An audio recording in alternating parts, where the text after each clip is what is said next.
first, Carrollton. The following is a special presentation of Gradick Sports and KISS 102.7. Welcome to the second annual Gradick Sports Media Day, presented by RA-LIN.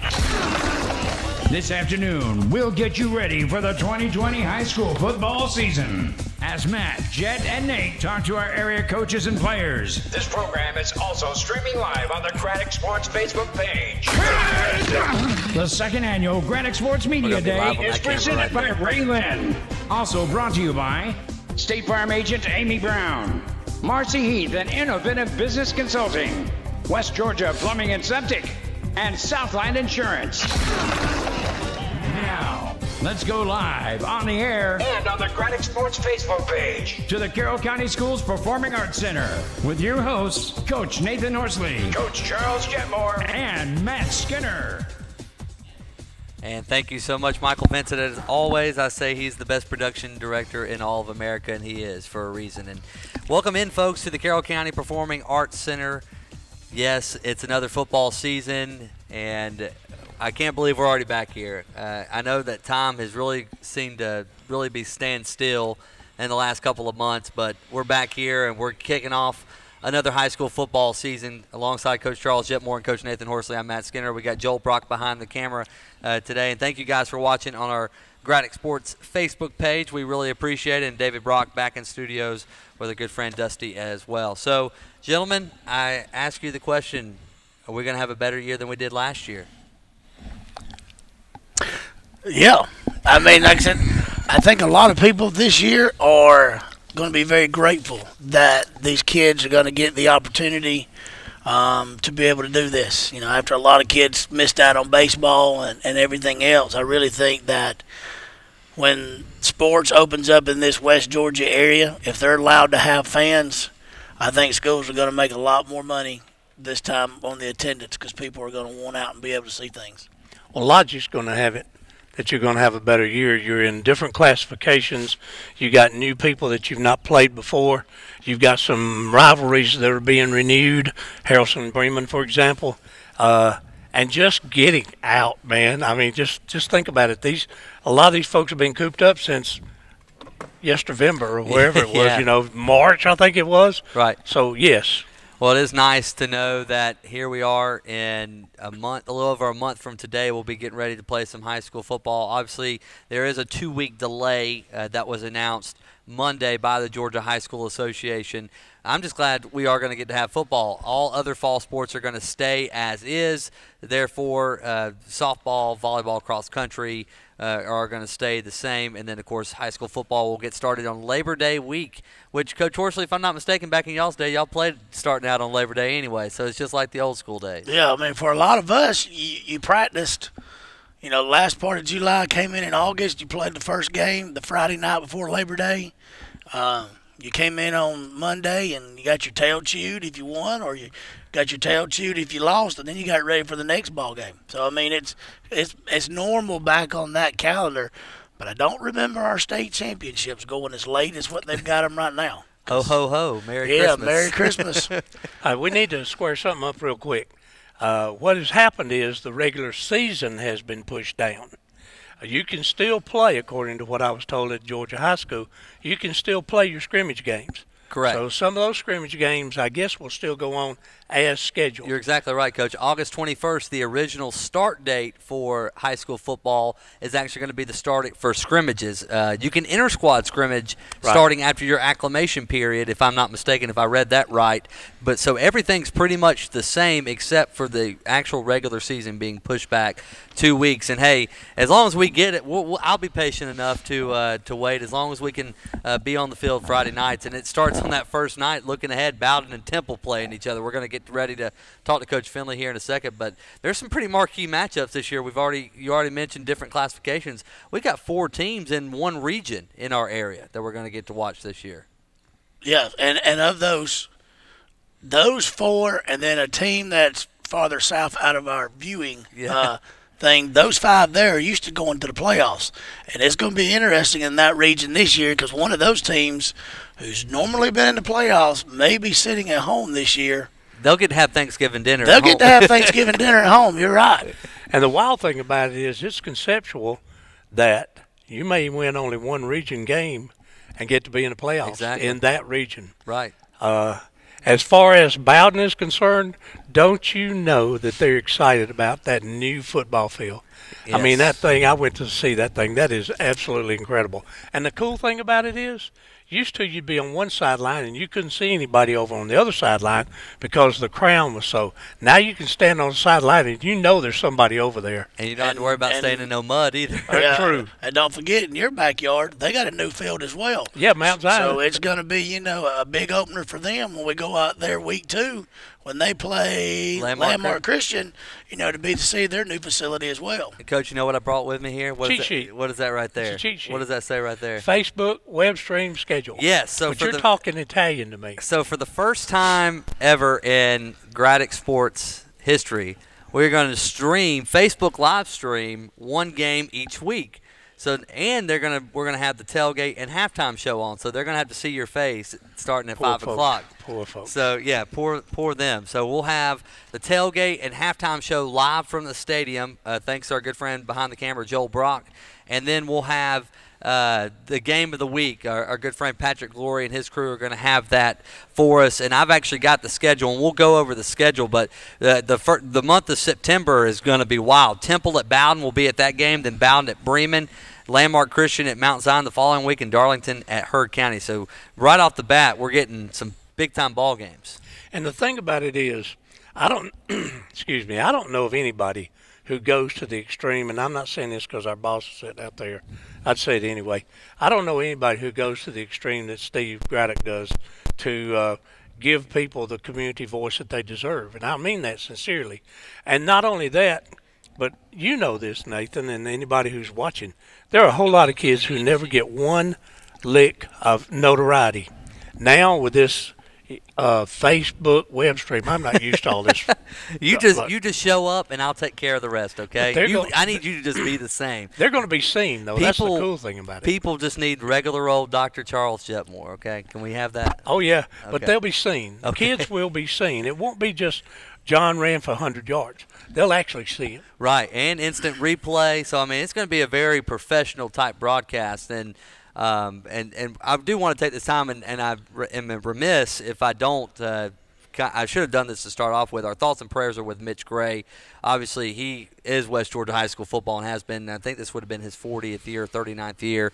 We're hoping to get him back as soon as possible. He right now is getting ready to move into a rehab facility. He was accepted, so that's a blessing. He was accepted into that rehab facility, and we'll continue to monitor and keep you up to date on our Facebook pages.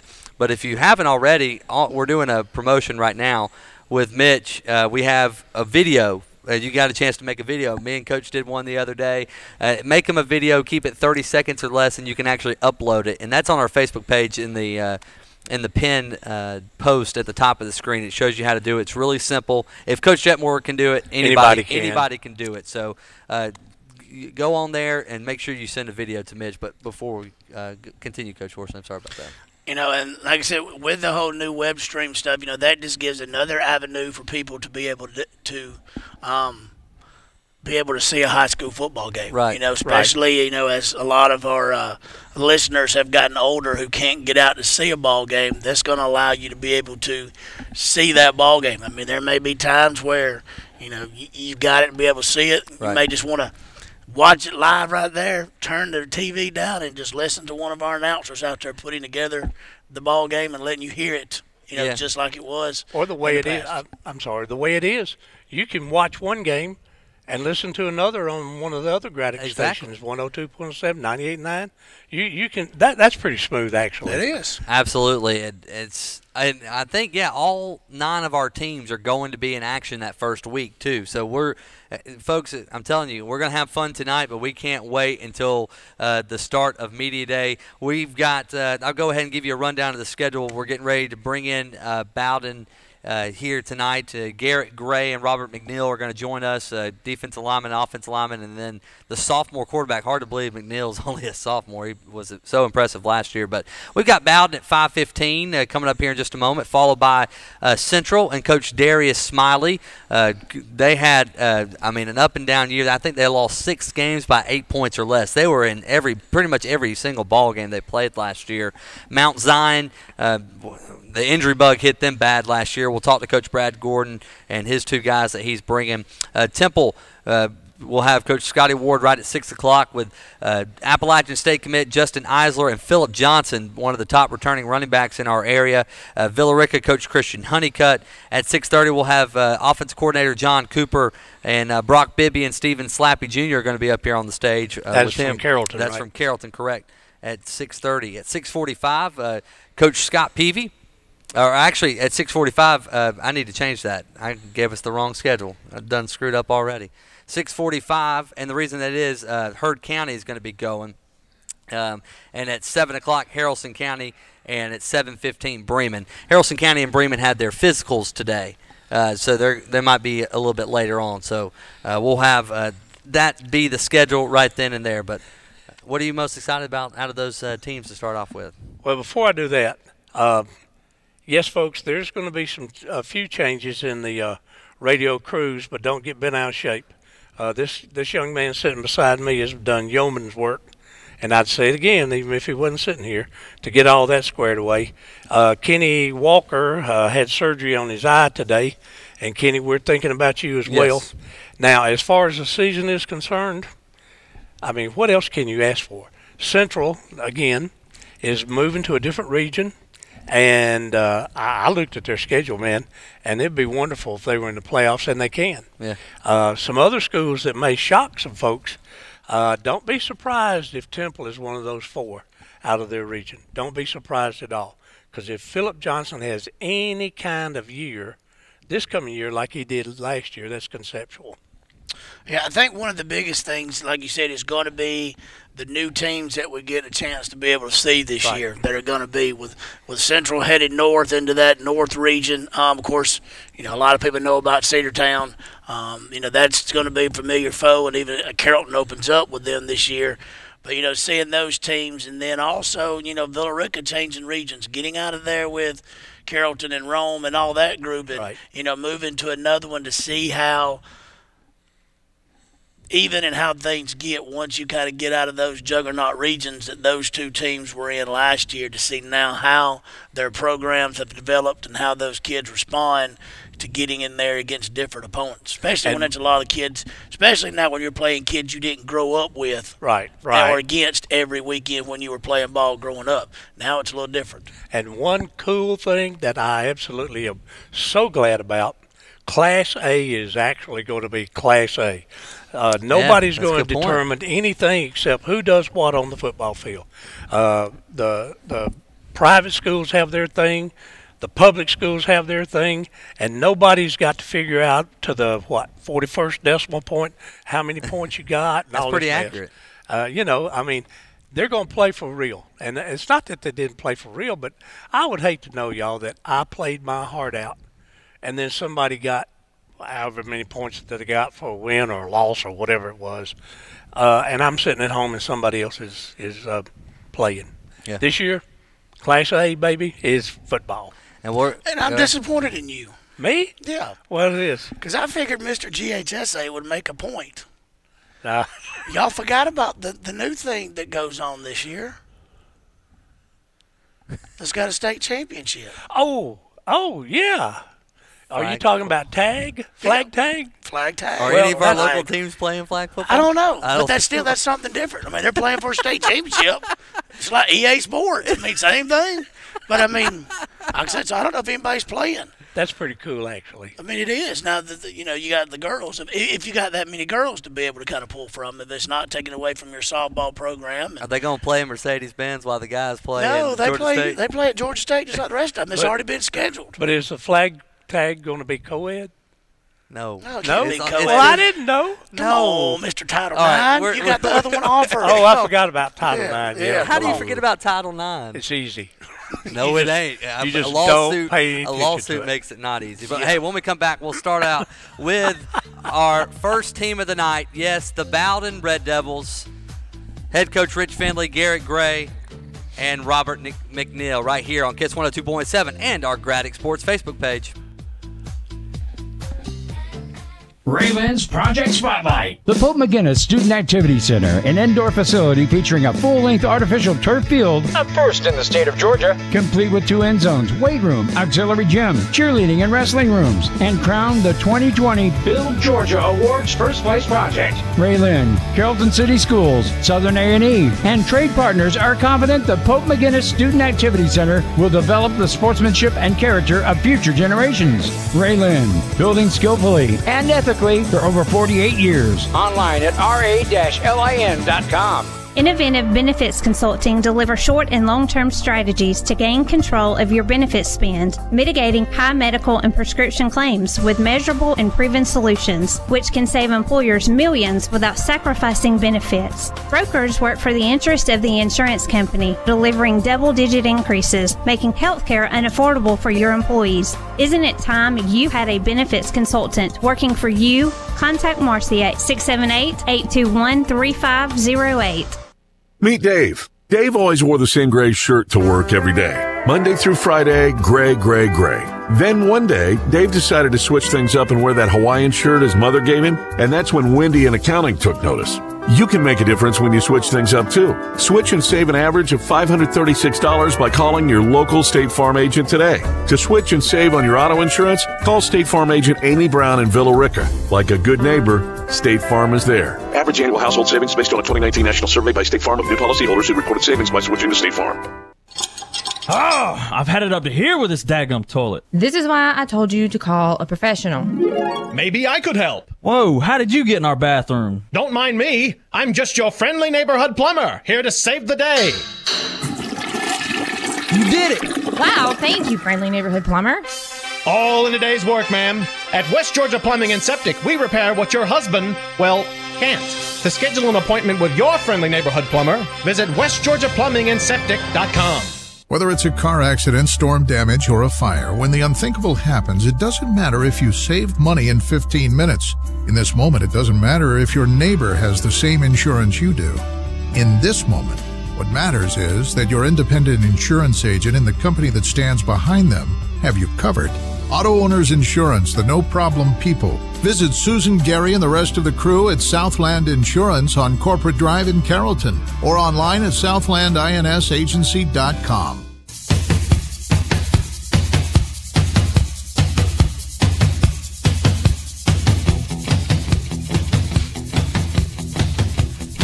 And welcome back in to the second annual Gradick Sports Media Day presented by RA-LIN Associates. I can't say enough how thankful we are for them, as well as Amy Brown State Farm, West Georgia Plumbing and Septic, Southland Insurance, and Inoventive Benefits Consulting, and Miss Marcy Heath up in the Haralson County area. And now, as you can see across the way, some more intimidating people. We're not that intimidating. They're more intimidating than we are. We got Coach Rich Finley from the Bowden High School Red Devils, Robert McNeil, quarterback, sophomore quarterback, right? Yes, sir. Man, sophomore quarterback, and then Garrett Gray, senior offensive lineman and defensive lineman. Both, so they got the sweep last year. Coach Finley was our coach of the year in our first ever award show, and then Robert was first team, I believe, quarterback, and then defense line, right? Yeah, first team defensive line. So we got some great representation here for the Bowden Red Devils. And he's already started smoothing you up. He called you sir. Yeah. Hey, what do we got Monday, Coach? I'm still in coach's thunder early. What do we got Monday? And we got our whole team together, so we're gonna have a lot of them in there hitting legs. Oh, leg day.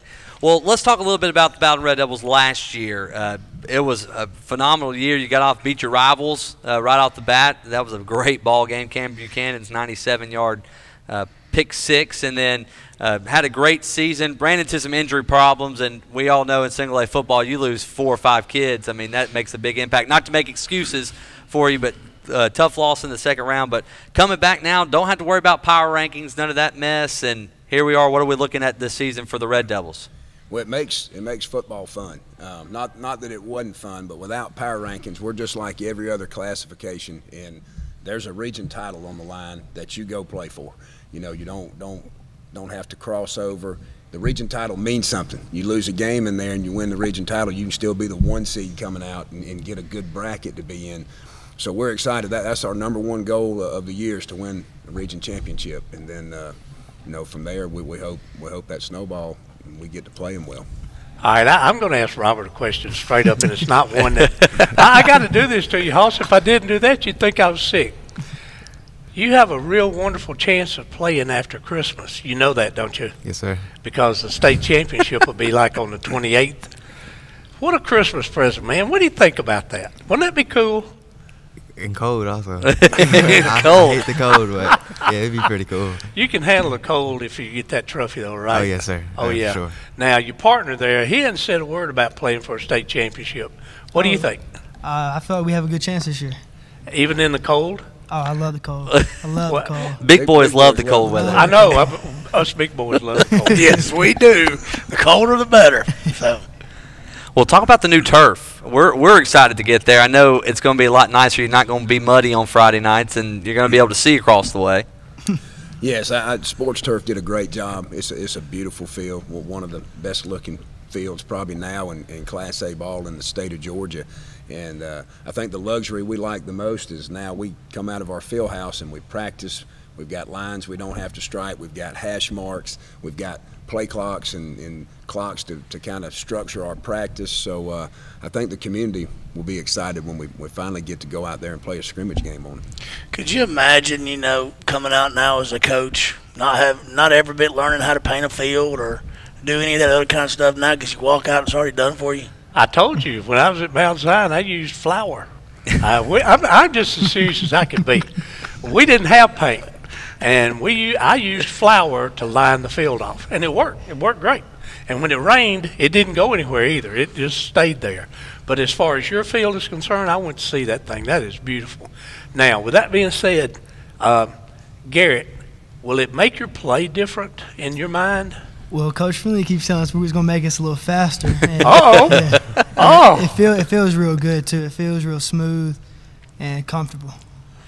And as far as you, Robert, you won't have to worry so much about a muddy old slick football, will you? Thank God.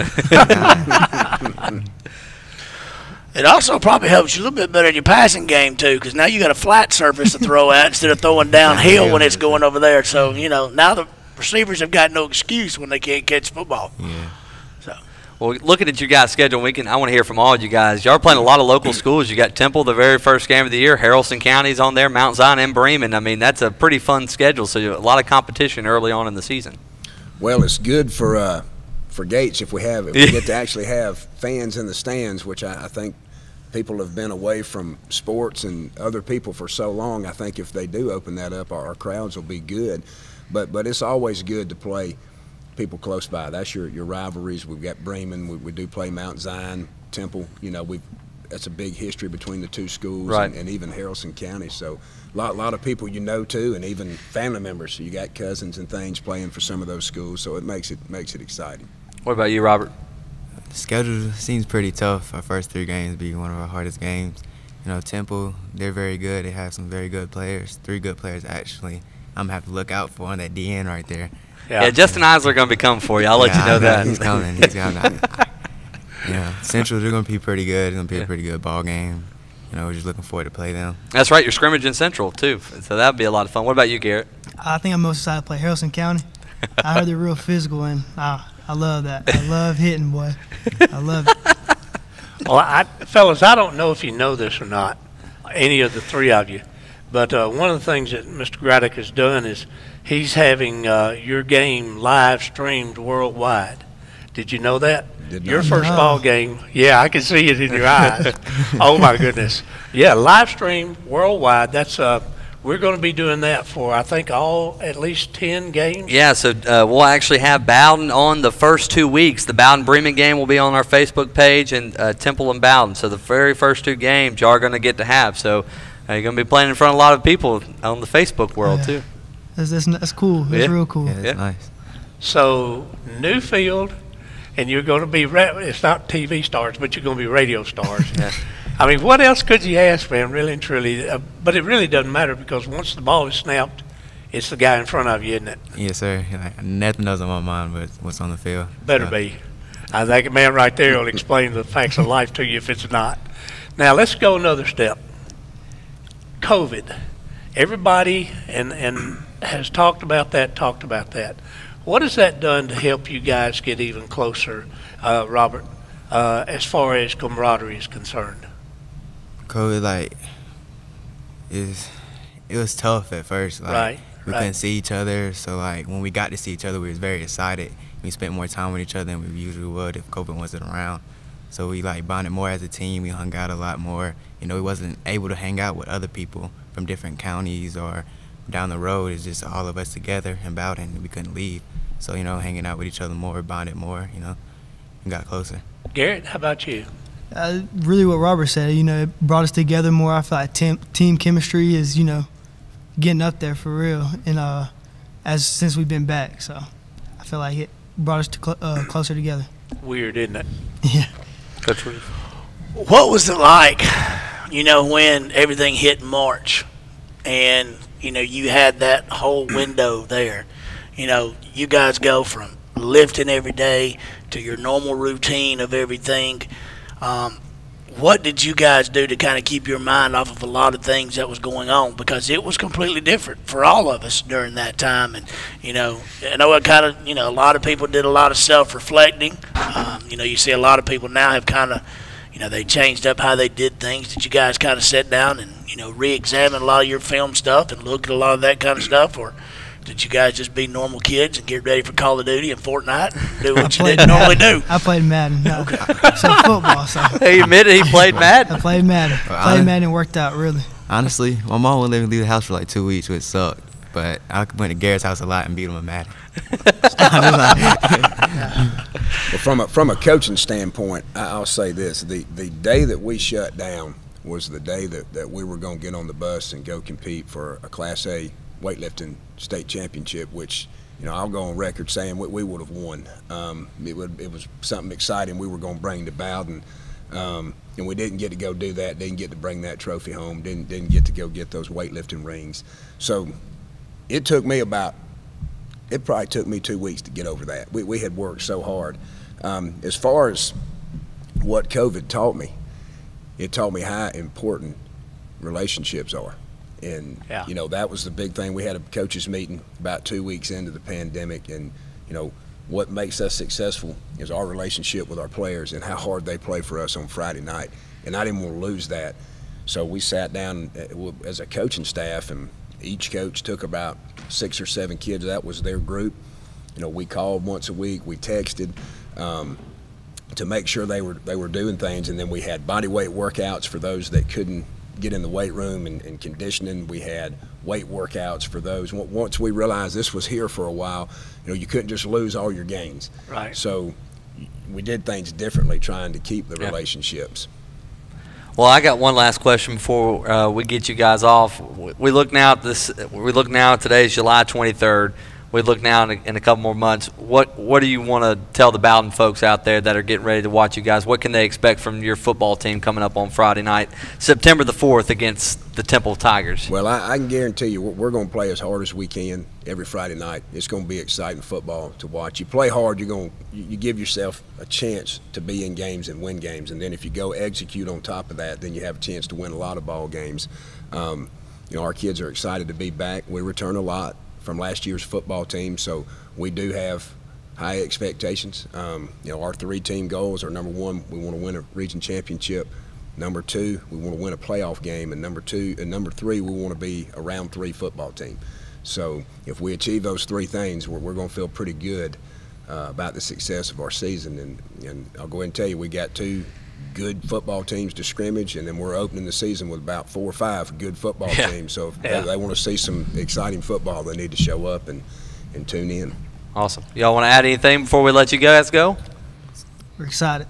We're real excited for it. I can see it in your eyes. Let me say this to you on what you said, Coach. If you don't have high expectations, you don't have any expectations at all. And if anybody out there saying, well, you know, we're just going to play. In my judgment, they don't need to play at all. And I'm really looking forward to seeing y'all play, especially when I was in the hospital last time that y'all played Bowden. Yeah, he missed the Bowden Bremen game last year because he was in the hospital. So. We might want to keep him away again. I knew he was going to say that. I knew he was going to say that. Guys, so in other words, you're fired from the tailgate. Yeah. Bremen. Sorry. Guys, thank y'all so much. We appreciate it. We appreciate it. Yes. Thank you very much. And we're more likely we'll probably be at the Central scrimmage. We're looking forward to being there and just hanging out and watching some football. That's really what it's all about right now. And when we come back, we'll talk with Darius Smiley, the head coach of the Central Lions, and his squad right after this.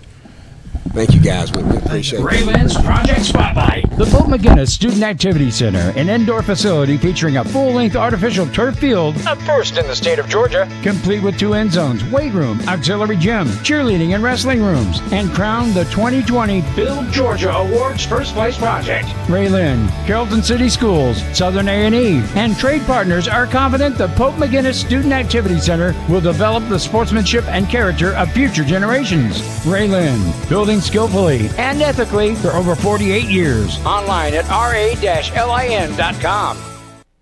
Inoventive Benefits Consulting deliver short and long-term strategies to gain control of your benefits spend, mitigating high medical and prescription claims with measurable and proven solutions, which can save employers millions without sacrificing benefits. Brokers work for the interest of the insurance company, delivering double-digit increases, making healthcare unaffordable for your employees. Isn't it time you had a benefits consultant working for you? Contact Marcy at 678-821-3508. Switching is easy. We do it all the time. We switch on the lights, we switch TV channels, we switch partners while square dancing. Well, that's a stretch. But what's not a stretch is how you can switch and save with State Farm. In fact, State Farm agent Amy Brown right here in Villa Rica can switch you over so you can start saving today. Amy and her team are ready to welcome you to the State Farm neighborhood. With Amy Brown, it's easy to switch and save. Just give her a call, 678-840-5000. When you want the real deal. Like a good neighbor, State Farm is there. Oh my God. Oh no, what's the matter, honey? The hot water just went out again. It's freezing. Not feeling the heat anymore, ma'am? Wow, our friendly neighborhood plumber? You could certainly say that again. Let me lend you a hand. Is that better? So much better. Thank you, friendly neighborhood plumber. You're the best. Tired of cold showers? Let West Georgia Plumbing and Septic thaw you out. To meet your friendly neighborhood plumber, visit westgeorgiaplumbingandseptic.com. Whether it's a car accident, storm damage, or a fire, when the unthinkable happens, it doesn't matter if you saved money in 15 minutes. In this moment, it doesn't matter if your neighbor has the same insurance you do. In this moment, what matters is that your independent insurance agent and the company that stands behind them have you covered. Auto Owners Insurance, the no-problem people. Visit Susan, Gary, and the rest of the crew at Southland Insurance on Corporate Drive in Carrollton or online at southlandinsagency.com.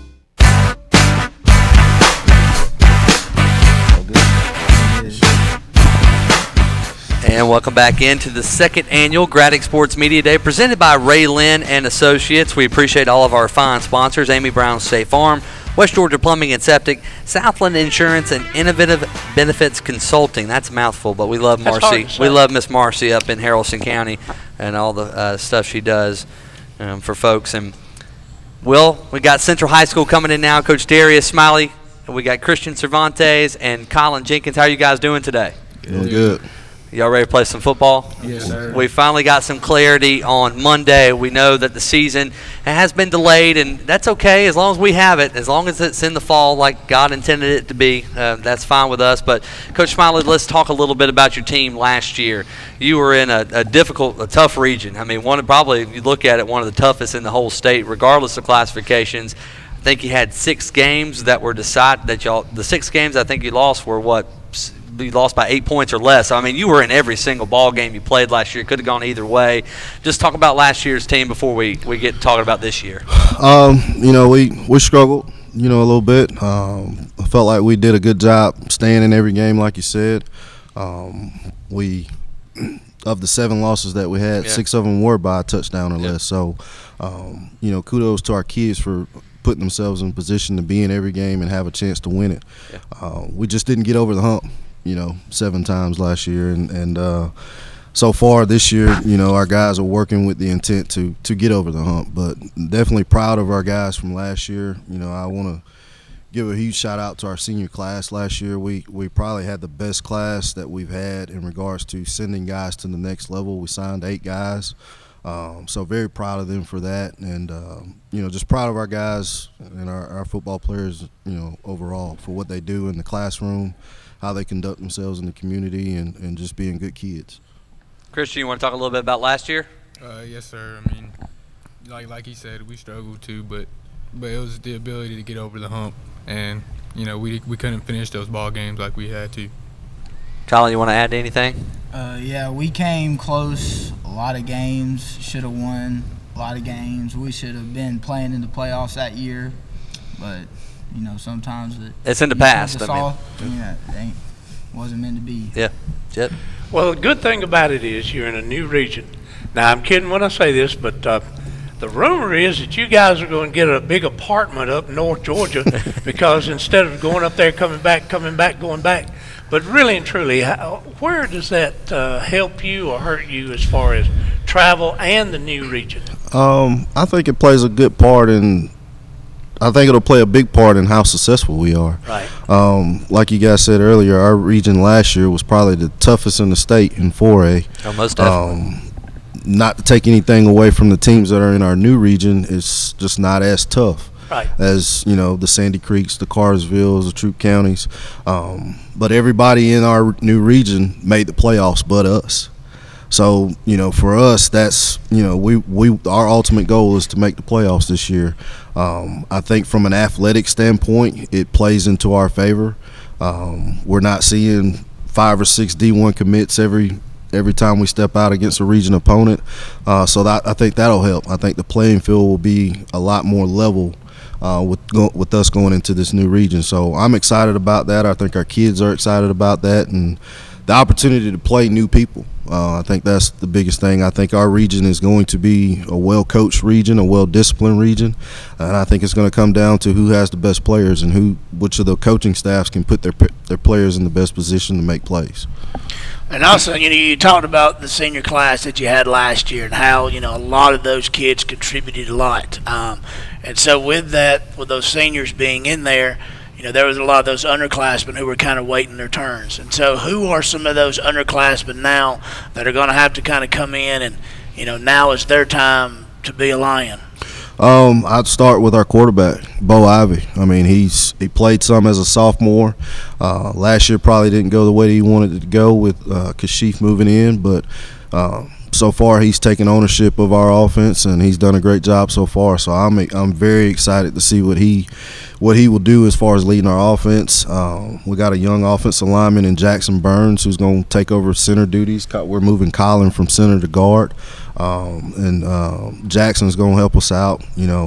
Cameron Edge, who's a receiver, expecting big things out of him, as far as guys that did not play much last year. Obviously we got Colin, who's a returning he's going to be a 3-year starter. Brock Gibson will be a 3-year starter. Narada Levitt played running back for us. He's got some experience. So we got a good mix of some experience coming back and some young guys who, given the right situations, will be able to make some plays for us. And looking at your schedule, you've got obviously Kip and Towers, and then you got to go to Whitewater and Villa Rica and Hurt County. So a pretty good non-region schedule too to get you ready for this regular season in this new region. Yeah, we wanted to try to play a variety of folks that would help us get ready for our region schedule. So wanted to mix in some local teams that we can generate some revenue. There's nothing wrong with that. That's always big for us, and I think we'll be able to do that with Villa Rica and Herd. And unfamiliar with Towers and Kip. I know Kip just got a new coach. Their coach is coming from Tucker High School, so be interesting to see what they present for us game 1. So, but we're excited nonetheless about our non-region schedule. Christian, I'm going to shift gears, and Colin, you also. You guys are rocking along and going to school and doing all the things that young men, young ladies do, and here comes COVID, and it just screws up everything. Christian, how did you and your players stay together over this mess? What did y'all do? Really, we just, we kept in touch. Of course we couldn't see each other, but the main thing was keeping in touch, making sure we all good. Most of the time we'd play the game together too and hop on the game. And that's it. Colin, how about you? What did you do, or how did you keep offensive line, and I know how they can be. How did you keep them together? What did COVID do to help y'all be better? Well, we're in a offensive line group chat, text them every day, see if they're doing all right, see if they're staying, like if they ain't doing nothing dumb or something. Yeah, I hear you. Believe me, I understand. Staying in some type of shape to get ready for the football season. Yeah, that had to be the biggest thing, just kind of sitting at the house and just kind of chilling. Then I'm sure when Coach Smiley brought y'all back out, it didn't feel too good working out, did it, Christian? No, it did not. I'll say this: overall as a team, when we did, get a chance to come back, I felt like our guys were in better shape than I thought they would be. Well, so, that's good. I think as a coaching staff, we tried to do a good job of reaching out to the guys via Zoom. We would have team meetings, we would have position group meetings, and I tried to make sure that I contacted the guys every week, and, even if it was just to say, hey, how's everything going? How's your family? That was something that I thought was big during this time. So, but I thought they did a great job, as far as how they handled that time off and then coming back, once we were able to come back. Yeah, because it could have been very easily, I know, for a lot of people sitting at home and just eating some hamburgers and just chilling out. I mean, not doing anything. Well, I think somebody did that. I'm just still trying to get over him going from center to guard. I mean, I'm just kind of like, Well, he's embraced it. I'm sure he probably feels more athletic now. Yeah, he does. And I'll say this: we've also given him some reps on the defensive side of the ball too. So I think that's also kind of fueled his fire too. Yep. Using his center knowledge he has now. So. That's good. Center knowledge. His center knowledge. He's always been a center. He's always been in control of smart everything up front. Yeah. Center knowledge. Yeah. That's a nice word. I like that. Every once in a while, you come up with some of those words that you got. I hear you. Coach, I have a question for you. Through all of this, how do you stay not getting gray hair? I mean, look at this. I mean, really and truly, though. I mean, here you are rocking along.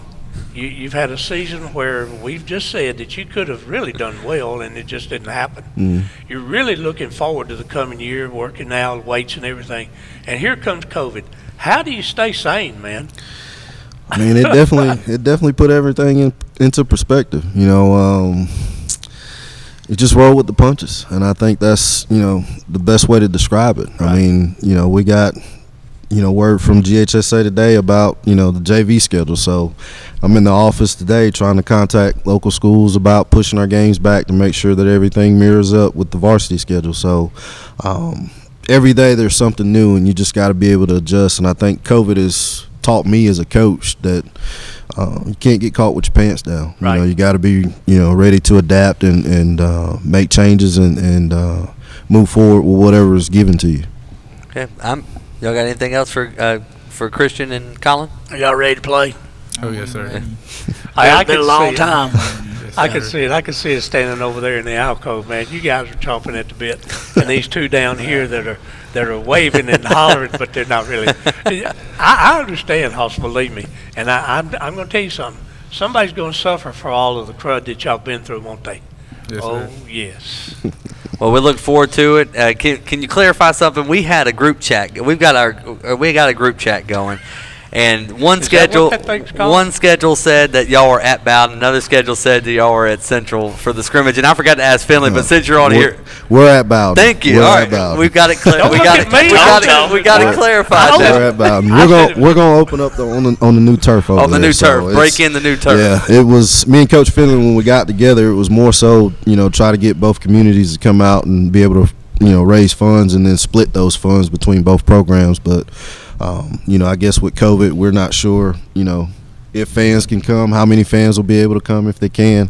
But we'll do the best that we can. I think our guys are just excited about the opportunity to be able to go against somebody other than themselves, and I think Coach Finley and those guys are a great program. They're doing great things, and we're just ready, for August 21st. I mean, just to be able to play football. So one last thing, the playoffs are going to go through Thanksgiving and Christmas.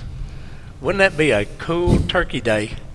And then think about playing on, well, after Christmas, but still, that's quite a present. In Christian, you and Colin, these two young men out here, I firmly believe that you can do that. Of course, it's like anything else. You have a choice. You can give everything you've got, which I know you will, or you can throw up your hands and say, woe me. Christian, is it going to be throw up your hands, or is it going to give everything you got? It's going to be everything I got. I knew that. Colin, how about you? Everything. Everything. We're going to give it all because we're making it this year. Yeah, I love it. This is fun. That boy wants turkey. He wants to practice. He wants to practice. Looking like a true lineman right there. Right. Well, guys, thank y'all so much for coming on. We can't wait till August 21st. thank you guys for having us. Yes, absolutely. Well, when we come back, we'll have Coach Brad Gordon and the Mount Zion Eagles right after this.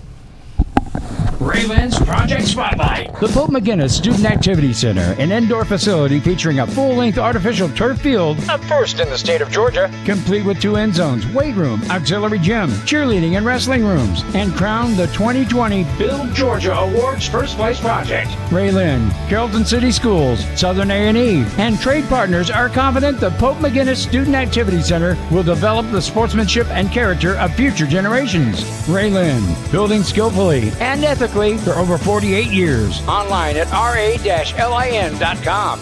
Inoventive Benefits Consulting delivers short and long-term strategies to gain control of your benefits spend, mitigating high medical and prescription claims with measurable and proven solutions, which can save employers millions without sacrificing benefits. Brokers work for the interest of the insurance company, delivering double-digit increases, making healthcare unaffordable for your employees. Isn't it time you had a benefits consultant working for you? Contact Marcy at 678-821-3508. Meet Dave. Dave always wore the same gray shirt to work every day. Monday through Friday, gray, gray, gray. Then one day, Dave decided to switch things up and wear that Hawaiian shirt his mother gave him, and that's when Wendy in accounting took notice. You can make a difference when you switch things up too. Switch and save an average of $536 by calling your local State Farm agent today. To switch and save on your auto insurance, call State Farm agent Amy Brown in Villa Rica. Like a good neighbor, State Farm is there. Average annual household savings based on a 2019 national survey by State Farm of new policyholders who reported savings by switching to State Farm. Attention all plumbing and septic technicians. Your friendly neighborhood plumber here from West Georgia Plumbing and Septic with some super news. We now have the in-house talent to repair fiber optic cameras. And our turnaround rate is record fast. So no having to wait days, weeks, or even months for the manufacturer to service you. We all know how that can be. For more information or to schedule an appointment with your friendly neighborhood plumber, please call 678-708-8883 or visit westgeorgiaplumbingandseptic.com. Whether it's a car accident, storm damage, or a fire, when the unthinkable happens, it doesn't matter if you saved money in 15 minutes.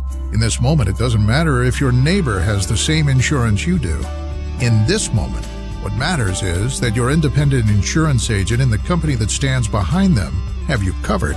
Auto Owners Insurance, the no-problem people. Visit Susan, Gary, and the rest of the crew at Southland Insurance on Corporate Drive in Carrollton or online at southlandinsagency.com.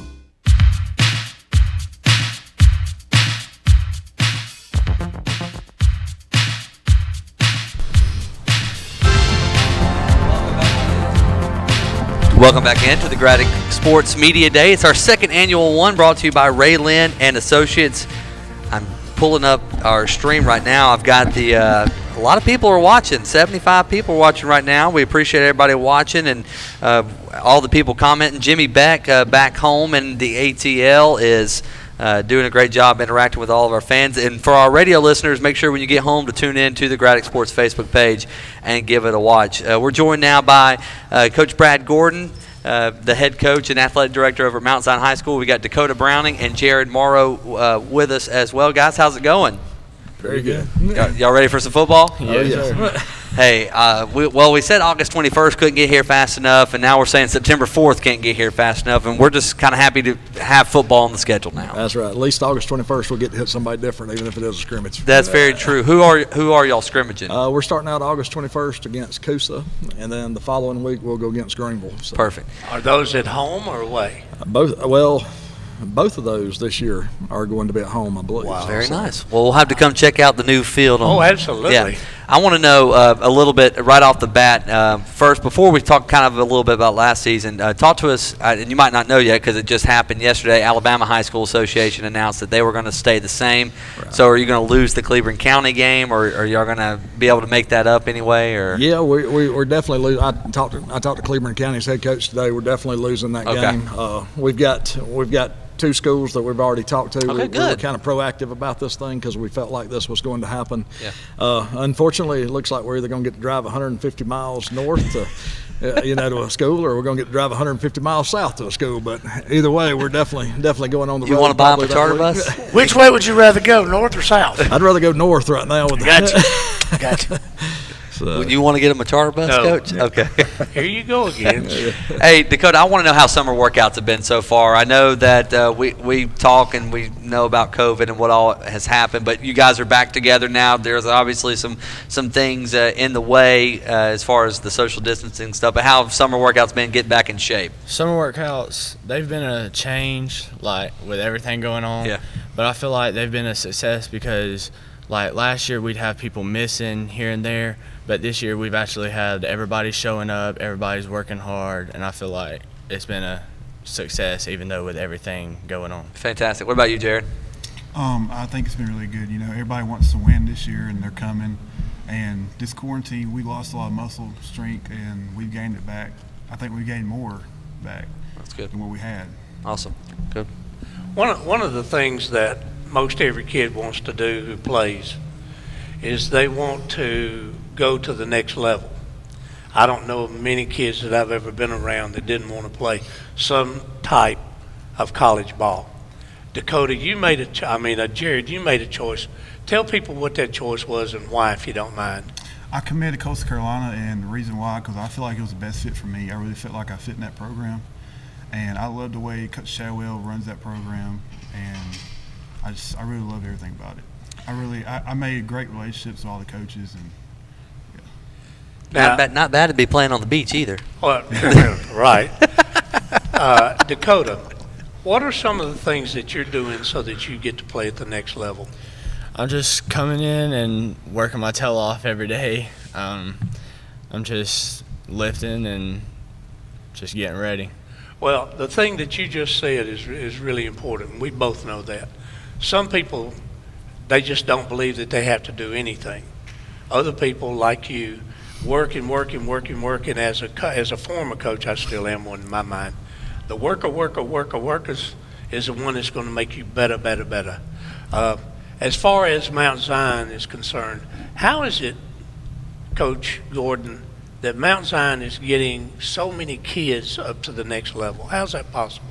Well, first of all, they got to have some God-given talent. We've been lucky to have some athletes come through Mount Zion, and so we've been blessed to have good athletes, but we've been blessed to have athletes that had good work habits, and that's what gets them to the next level. Not just, on the field, but in the classroom. They're good people, and it takes the whole picture to get to the next level, because there's very few that get that opportunity, and so we've been blessed to have several get to the next step, get to the next level, and we're proud of what we've done there at Mount Zion.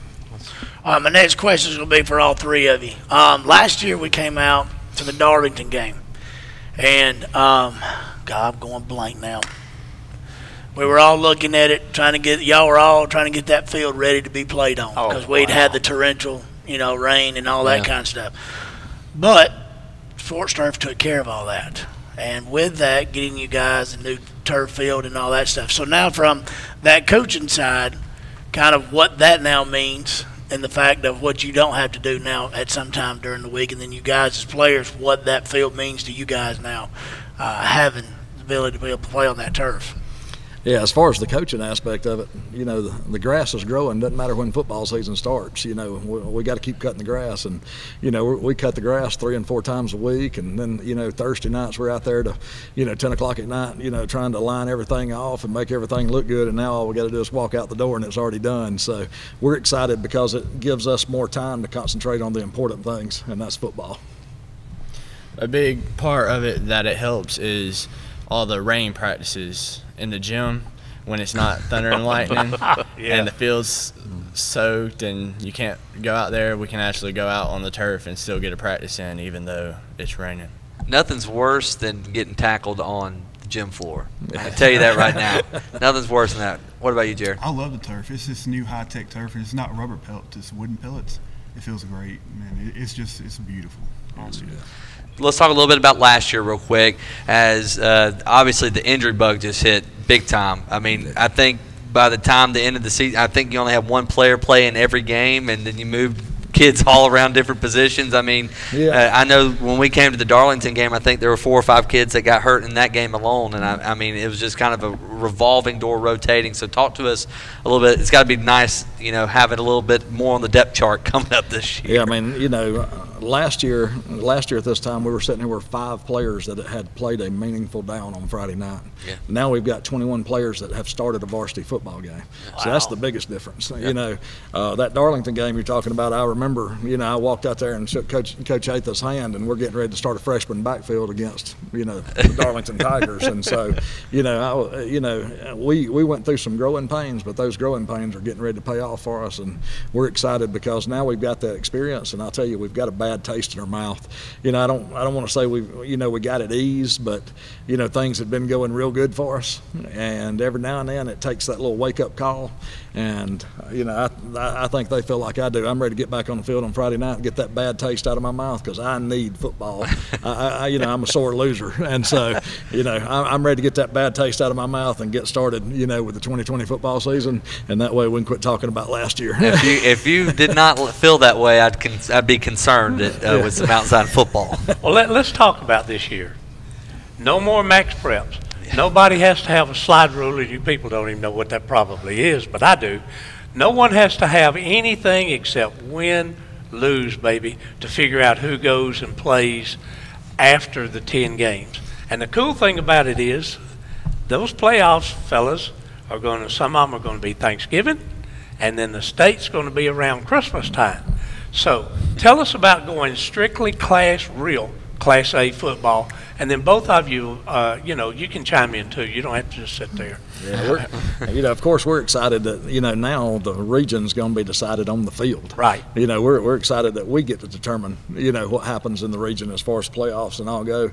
You know, last few years we've had to have mathematics to try to tell us where we stood, and you had to cheer for other teams in order for you to get in. Yeah, it's like NCAA basketball tournament or something. It's crazy. So, you know, and every Friday night we was running in to check scores to see who won because that gave us more points. You know, and so now we get to concentrate on the Mount Zion Eagles.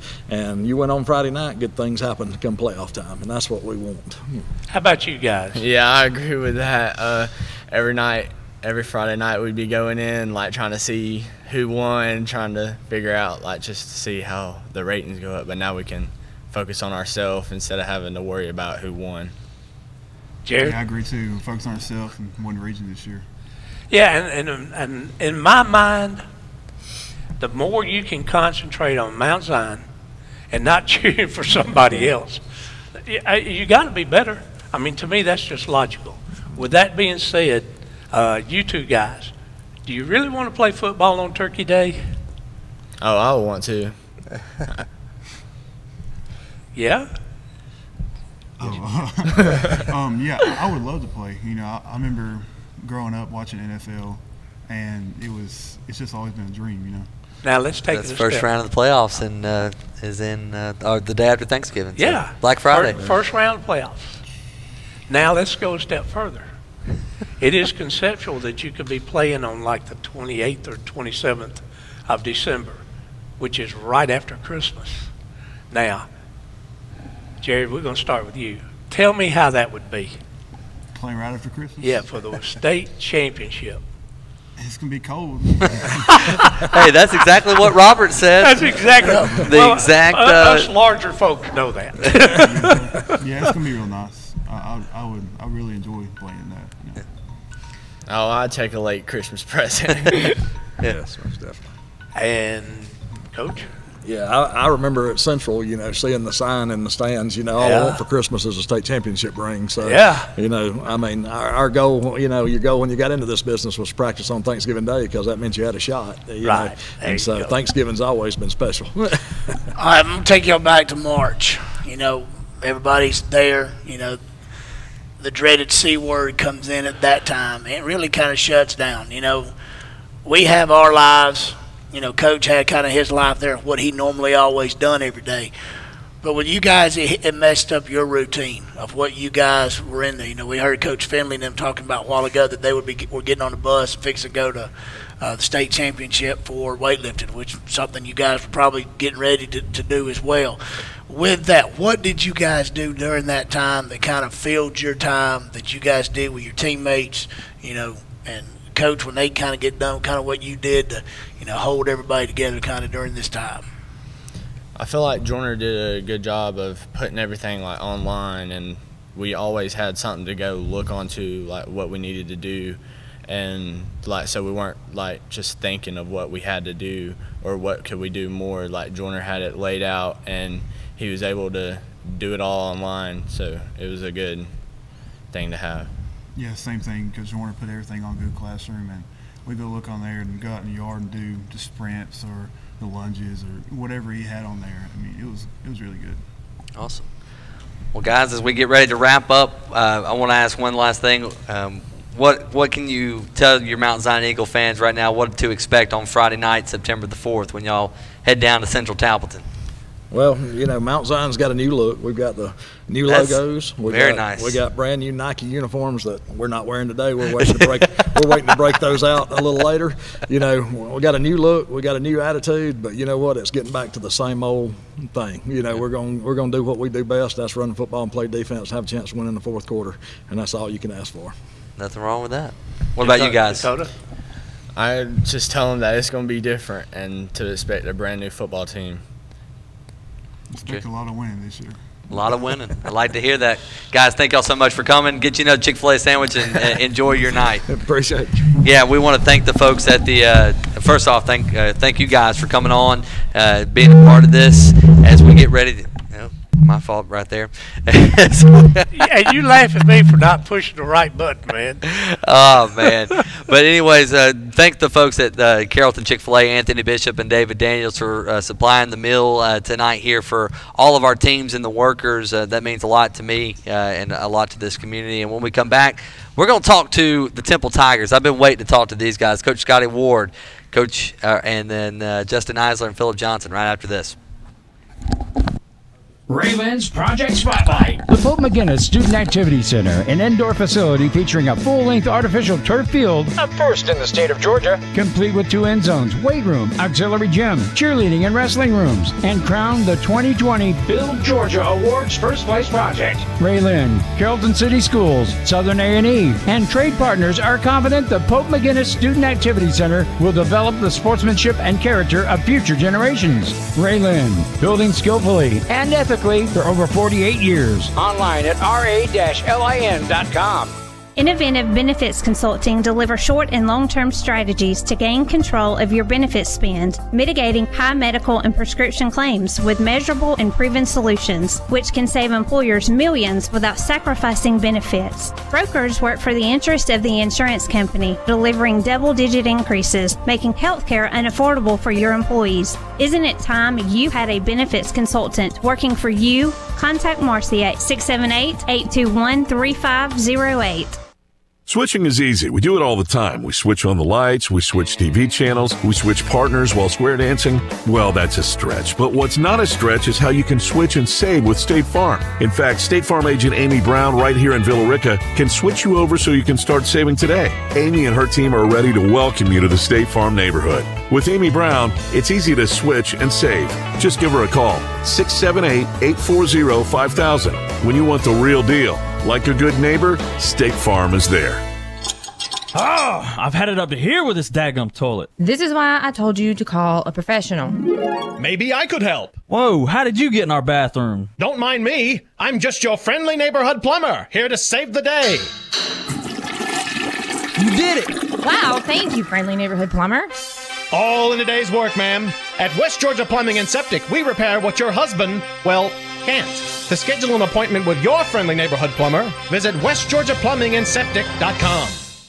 Whether it's a car accident, storm damage, or a fire, when the unthinkable happens, it doesn't matter if you saved money in 15 minutes. In this moment, it doesn't matter if your neighbor has the same insurance you do. In this moment, what matters is that your independent insurance agent and the company that stands behind them have you covered. Auto Owners Insurance, the no-problem people. Visit Susan, Gary, and the rest of the crew at Southland Insurance on Corporate Drive in Carrollton or online at southlandinsagency.com. Kiss 102.7. WCKS, Fruithurst, Carrollton.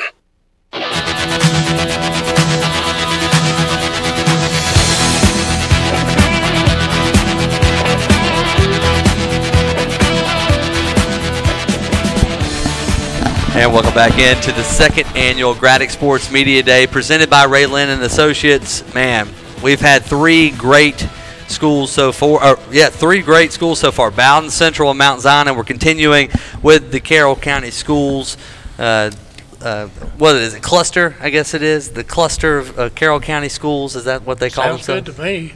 It's the district. Right. There you go. Carroll 24 strong. 24 strong and committed in this beautiful facility that we're in today, by the way. But let's talk football. Coach Scotty Ward for the Temple Tigers, and then Philip Johnson, Offensive Player of the Year for the Gradick Sports team last year, and then first team defense Justin Eisler for us. Two great football players. And Coach Ward, you got to be happy they're coming back leading your team this year. You know, it's always a good thing when you get a couple of guys. Well, really and truly, it's more than just a couple. Right. I mean, we have a really good senior class, but you know, they're special. Both of them's got offers. Justin's committed to App State, so you know, when you got some guys that that can play big time Division I football, you got a chance to be pretty good. Let's talk a little bit more about last year. I mean, get to the playoffs. That's obviously a big step for your program. And then you got the #1 team in the state by a lot of people, Rockmart, on the ropes for a lot of that game. You about sent them home. I know it wasn't the result that you wanted, but that has to be a building block for this year's football team. You know, we had chances, big-time chances. You know, when you get inside the two twice and you don't score, it's tough. I really felt like if we had scored one of them, we would have probably won the football game. I've talked to Biff since then, and he said, I knew if you scored it, the game was over. I mean, you know, that's what he told me. But, you know, it didn't happen.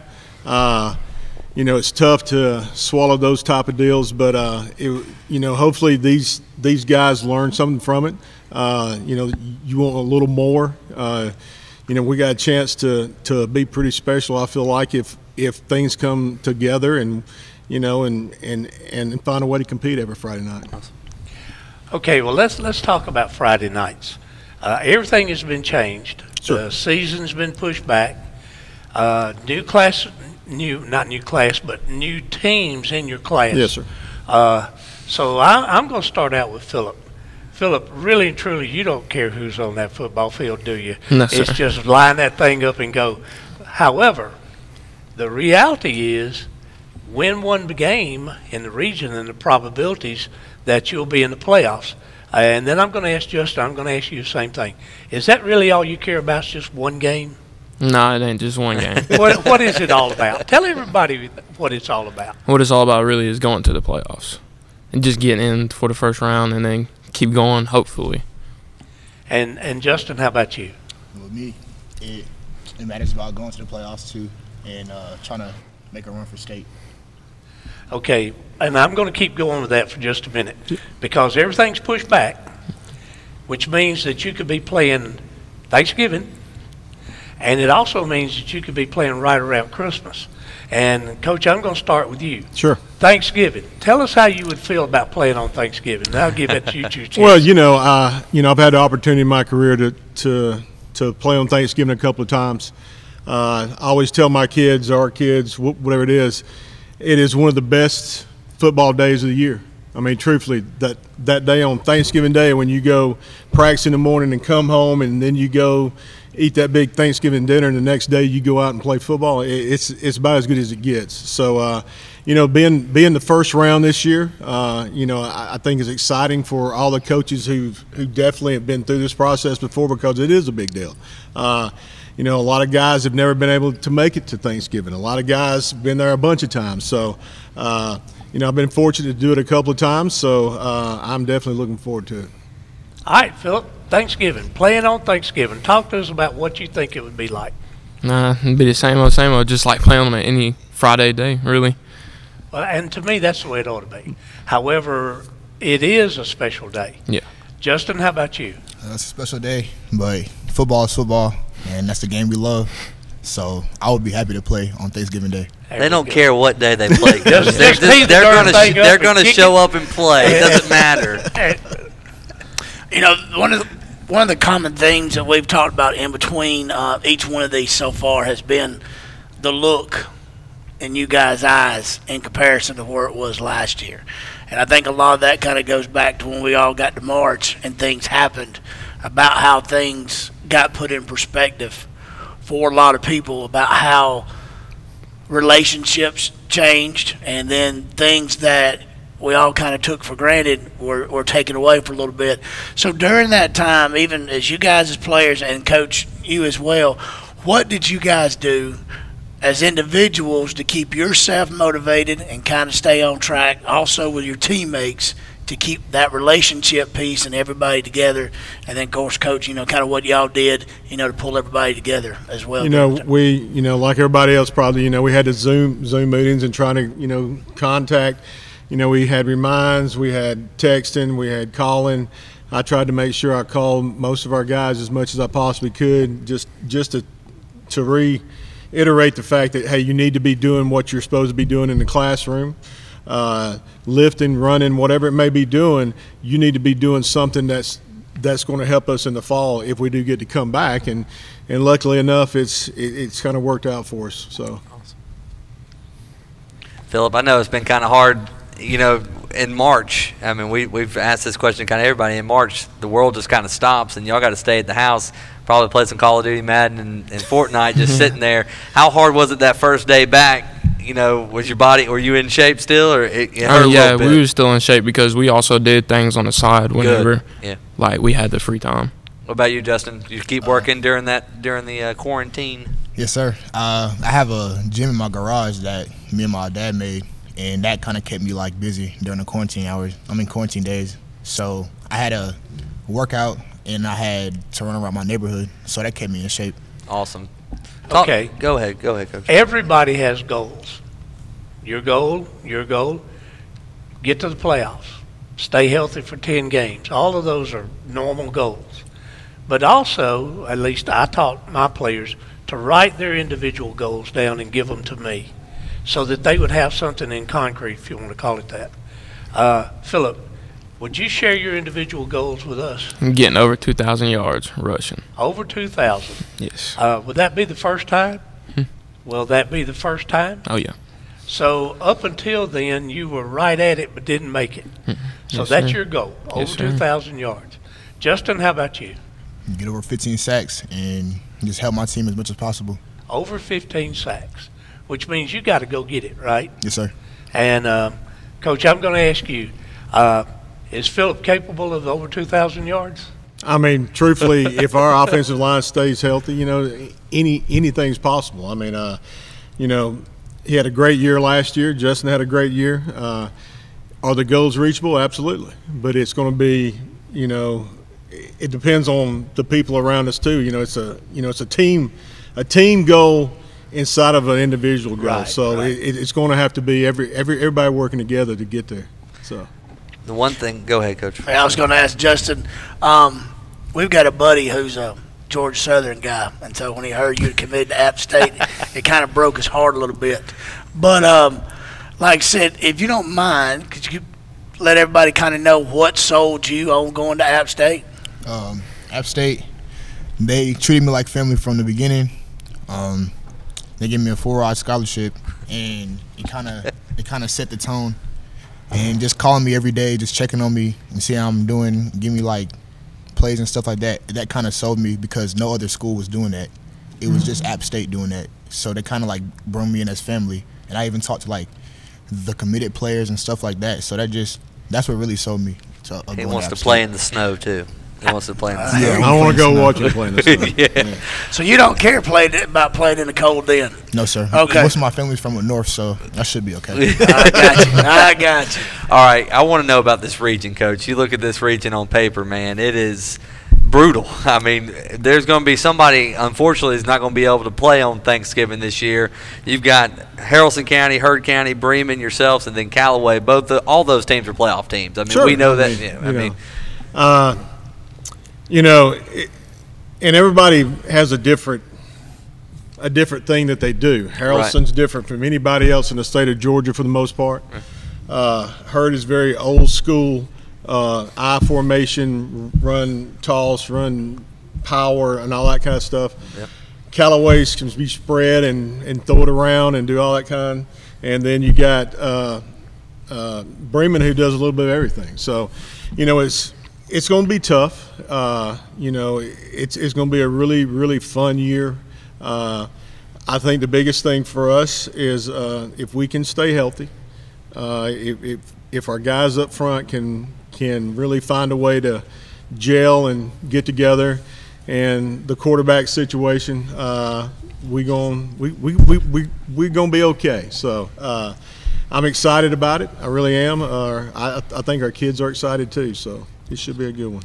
I also looked, saw y'all's board with a lot of the things that you guys have been able to accomplish in the weight room, and kind of seeing a lot of those totals of some things I hadn't seen in a long time up there as far as that. So, I think Justin and Phillip both kind of said it when things were sent out during the COVID time. You guys really were putting in a lot of work, because like I said, y'all had some numbers that were put on that board there that hadn't been seen in a while. Yes, sir. Coach Seelington does a great job. I mean, he is, as far as I'm concerned, and I've been around some really good weight guys in the past, but he probably does as good a job as anybody in the state of Georgia. And Temple High School is really blessed to have him there. I mean, he really is. So. All right, I'm going to tell you guys something, and I don't want you to get bent out of shape. One of the things that we're going to be doing this year is we're going to be streaming worldwide a football game every week. Worldwide. And you guys. Just on the Facebook page. To me, that's the same darn thing. It is worldwide. But I don't understand electronics, fellas. I don't. Hey, since it's worldwide, that means that Justin's family up north can see that, right? There you go. And you're playing Bowden on worldwide TV, or whatever it is, on September the 4th. Tell me what that'll do for you. Open up a lot of doors. It'll be the same situation, just more people watching. We still got to get the job done and proceed from there. Phillip? Yeah, we still got to handle our business on the field, but it'd give us more of a look from other people that couldn't look at us at the game. I hope they don't care. I hope they just care about the Bowden Red Devils that night. They better. Now, with that being said, when you get a chance, and I'm not hooraying anybody, but I guess it sounds like it, if you get a chance, Mr. Steve Gradick is the one who, and this guy right here too, who allows all of this to happen. And then you've got Carroll County Schools who could point blank tell us no. So if you get a chance, and I know you will because you and the two guys that are with you, just tell them thanks, because it'll mean a lot to them. Yeah. One last thing, we'll let you get out of there, get you some more Chick-fil-A. I want to know, you're talking to the Temple fans, what are you telling them September the 4th? Why do we need to come and support you guys on Friday night? Go ahead. Yeah. I can tell you. I think Temple High School has a chance to be the best football team that's ever came through Temple High School. Now, is it going to happen? I can't tell you that. But are the pieces there to be successful? Absolutely. And for our community, it is a big deal. There's a lot of good people there, and a lot of good people that pull for us. So, we're excited about putting something on the field that's going to be exciting, and hopefully people are going to come out and watch. Awesome. Phillip? Yeah, what Coach Wool was saying, I think that we have the best class coming through right now, and I think we're going to be the best that has come through Temple. So I feel like our fan base and everybody that's going to be at the game is going to be pulling for us. Awesome. Wrap us up, Justin. I feel like that we have a lot of talent, and we have come a long way from the past, and that the community's help and everybody around Temple should come out and support us, because at the end of the day, it's all a big family. Awesome. Well, September the 4th, you can see them, guys. They'll be playing Bowden, and we'll be there. That'll be the first game of the season. We're super excited about it. Until then, y'all stay safe, stay healthy, and have some fun, all right? Thank you. Thank you. Thank y'all, and thank Gradick Sports for doing this. It's awesome. Appreciate it, man. Absolutely. When we come back, we'll wrap up the Carroll County Schools with Villa Rica High School next.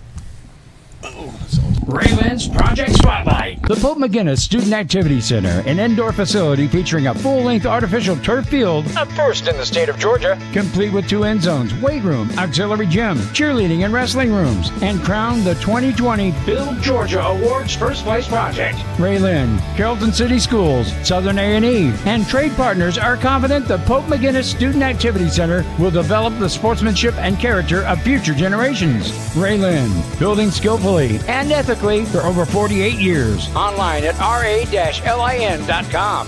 Inoventive Benefits Consulting deliver short and long-term strategies to gain control of your benefits spend, mitigating high medical and prescription claims with measurable and proven solutions, which can save employers millions without sacrificing benefits. Brokers work for the interest of the insurance company, delivering double-digit increases, making healthcare unaffordable for your employees. Isn't it time you had a benefits consultant working for you? Contact Marcy at 678-821-3508. Meet Dave. Dave always wore the same gray shirt to work every day. Monday through Friday, gray, gray, gray. Then one day, Dave decided to switch things up and wear that Hawaiian shirt his mother gave him, and that's when Wendy in accounting took notice.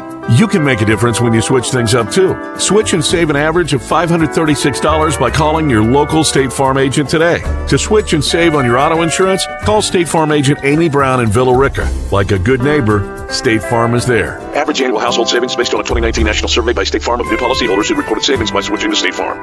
Oh my God. Oh no, what's the matter, honey? The hot water just went out again. It's freezing. Not feeling the heat anymore, ma'am? Wow, our friendly neighborhood plumber? You could certainly say that again. Let me lend you a hand.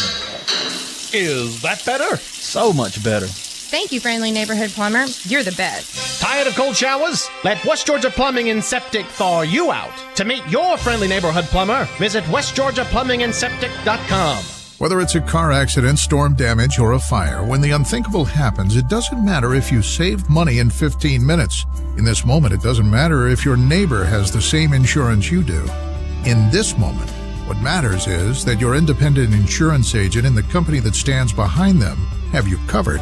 Auto Owners Insurance, the no-problem people. Visit Susan, Gary, and the rest of the crew at Southland Insurance on Corporate Drive in Carrollton or online at southlandinsagency.com.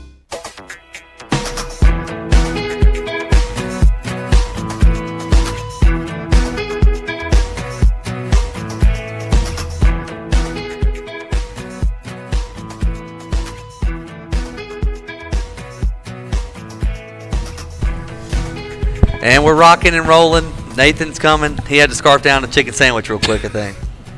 But appreciate Carrollton Chick-fil-A for supplying the sandwiches. And we're back here on the second annual Gradick Sports Media Day.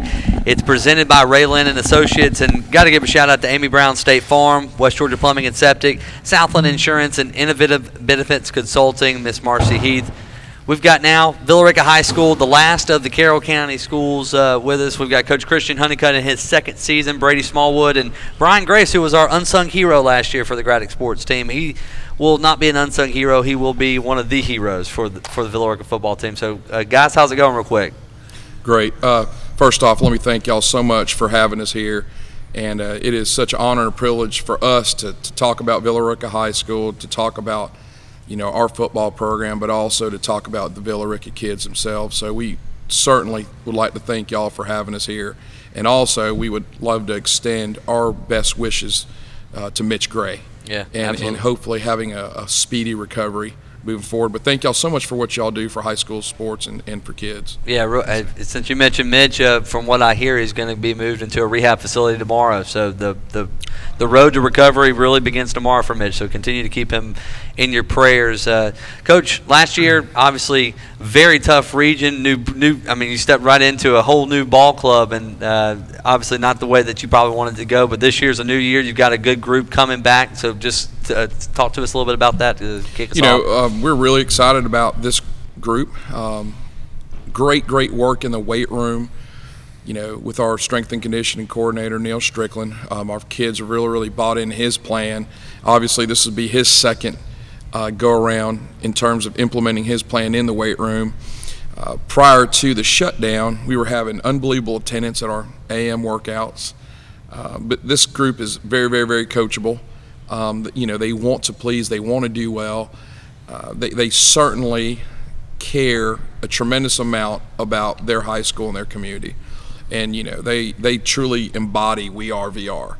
So there are kids that are going to be tremendous ambassadors, not just for our football program, but also tremendous ambassadors for our high school and tremendous ambassadors for our community.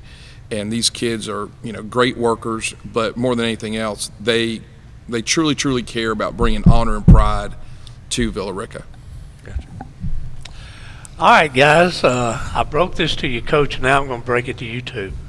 We're encompassing something else last year for radio stations. This year, we're going to be streaming worldwide ball games from here, from this bunch. And you guys are going to be on worldwide, I'm going to call it TV. I don't give a darn what it's called. You're going to be on worldwide TV. Now, Brian, yes, sir. From what you did last year and what you accomplished, and Brady, from what you did last year and what you accomplished, playing worldwide where everybody can see you, how do you think, both of you, that's going to help you as far as going to the next level? I just feel like it definitely will widen the whole spectrum of who can see us and what we all can show off to everybody.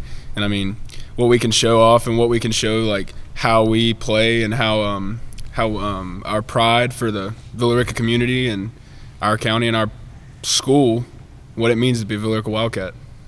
Brian? And to follow up, you did a great job on hitting that our community will be shown as well, and how we're not just a football team, and that we're a community all together, and that a lot of people will be able to see that, like, with all these other problems going around in the world, like, Villa Rica does not have those problems because we're so closely knitted together, and we're a great community, and we come together, and We Are VR just speaks that better than anything else. And Coach? And just to kind of piggyback off of what they said, what a tremendous platform. What a tremendous platform, to show the world, what Carroll County Schools means to so many people. What a tremendous platform to show what it means when we say We Are VR. Just that is so powerful that everybody can see, what the magic of Friday Night Lights in Villa Rica means. So I mean that's incredible. And speaking of Friday nights, you guys jumped out of the region that you guys were in last year, and so can you give us a little bit of insight on that new region that you guys are going to, as far as kind of what teams and all that stuff are in there? Because you guys got rid of the Romes and the Carrolltons and that group, and now going into a different kind of region. It's a very athletic region, very athletic. It's going to be predominantly made up of Douglas County schools and Atlanta public schools. So it will be a very athletic region. It's not just going to be a region where you just show up, get off the bus, put your helmet on, and all right, guys, it's easy breezy. It's not that at all. If you look at the number of college players that have been in Douglas County and Atlanta public schools, I mean, there's a bunch of them. So there's certainly talented players in that region. So I mean, first and foremost, we got to focus on ourselves, because we have so many things that we have to improve on as a football team, as a football program.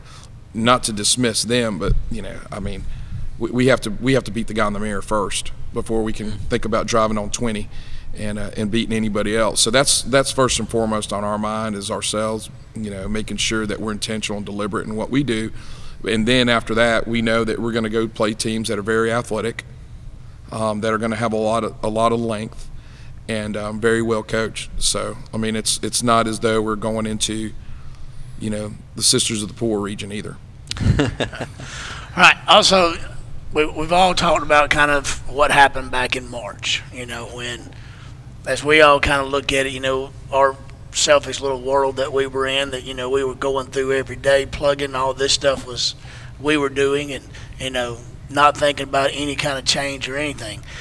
But as, you know, going into high schools, you know, where you guys were at last year in March when things went, you know, a lot of things changed for all of us. And, of course, you know, as being teenagers, the things that you guys had, you know, as far as in that March, how did you guys handle that individually?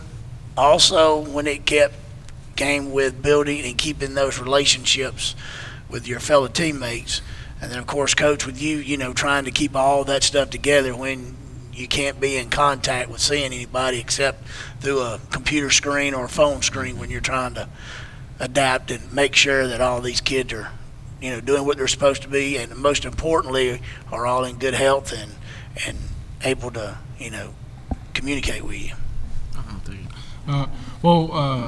Coming out the gate, we all decided to use an app called Rack Performance, and it's where our strength and conditioning coaches can really hone in and create workouts for us. Neil Strickland and Brad Allagood, our strength and conditioning coaches, they set up workouts for us that really work out different parts of the body. Some days we'll have upper body, lower body, we'll have cardio built into it, and it's all tracked, and it's a way that our coaches can see that we're also working, but it's also a way that our team can see our working. So as the leadership starts at the top and our coaches are getting on to us about doing the workouts, all of us are together texting, calling each other, making sure we're all doing the workout together. And as far as during the pandemic and staying closely knitted, I can remember time and time throughout the week that I'm getting phone calls from Coach Honeycutt, I'm getting phone calls from Coach Allagood and Coach Strickland, and even some of the other guys, like, hey, let's go meet up, let's go run somewhere. Like, even if it's in our garages working out, like, we're staying together and either away in our bedrooms or together in someone's garage somewhere. Like, we're doing our workouts and we're staying together and we're staying active.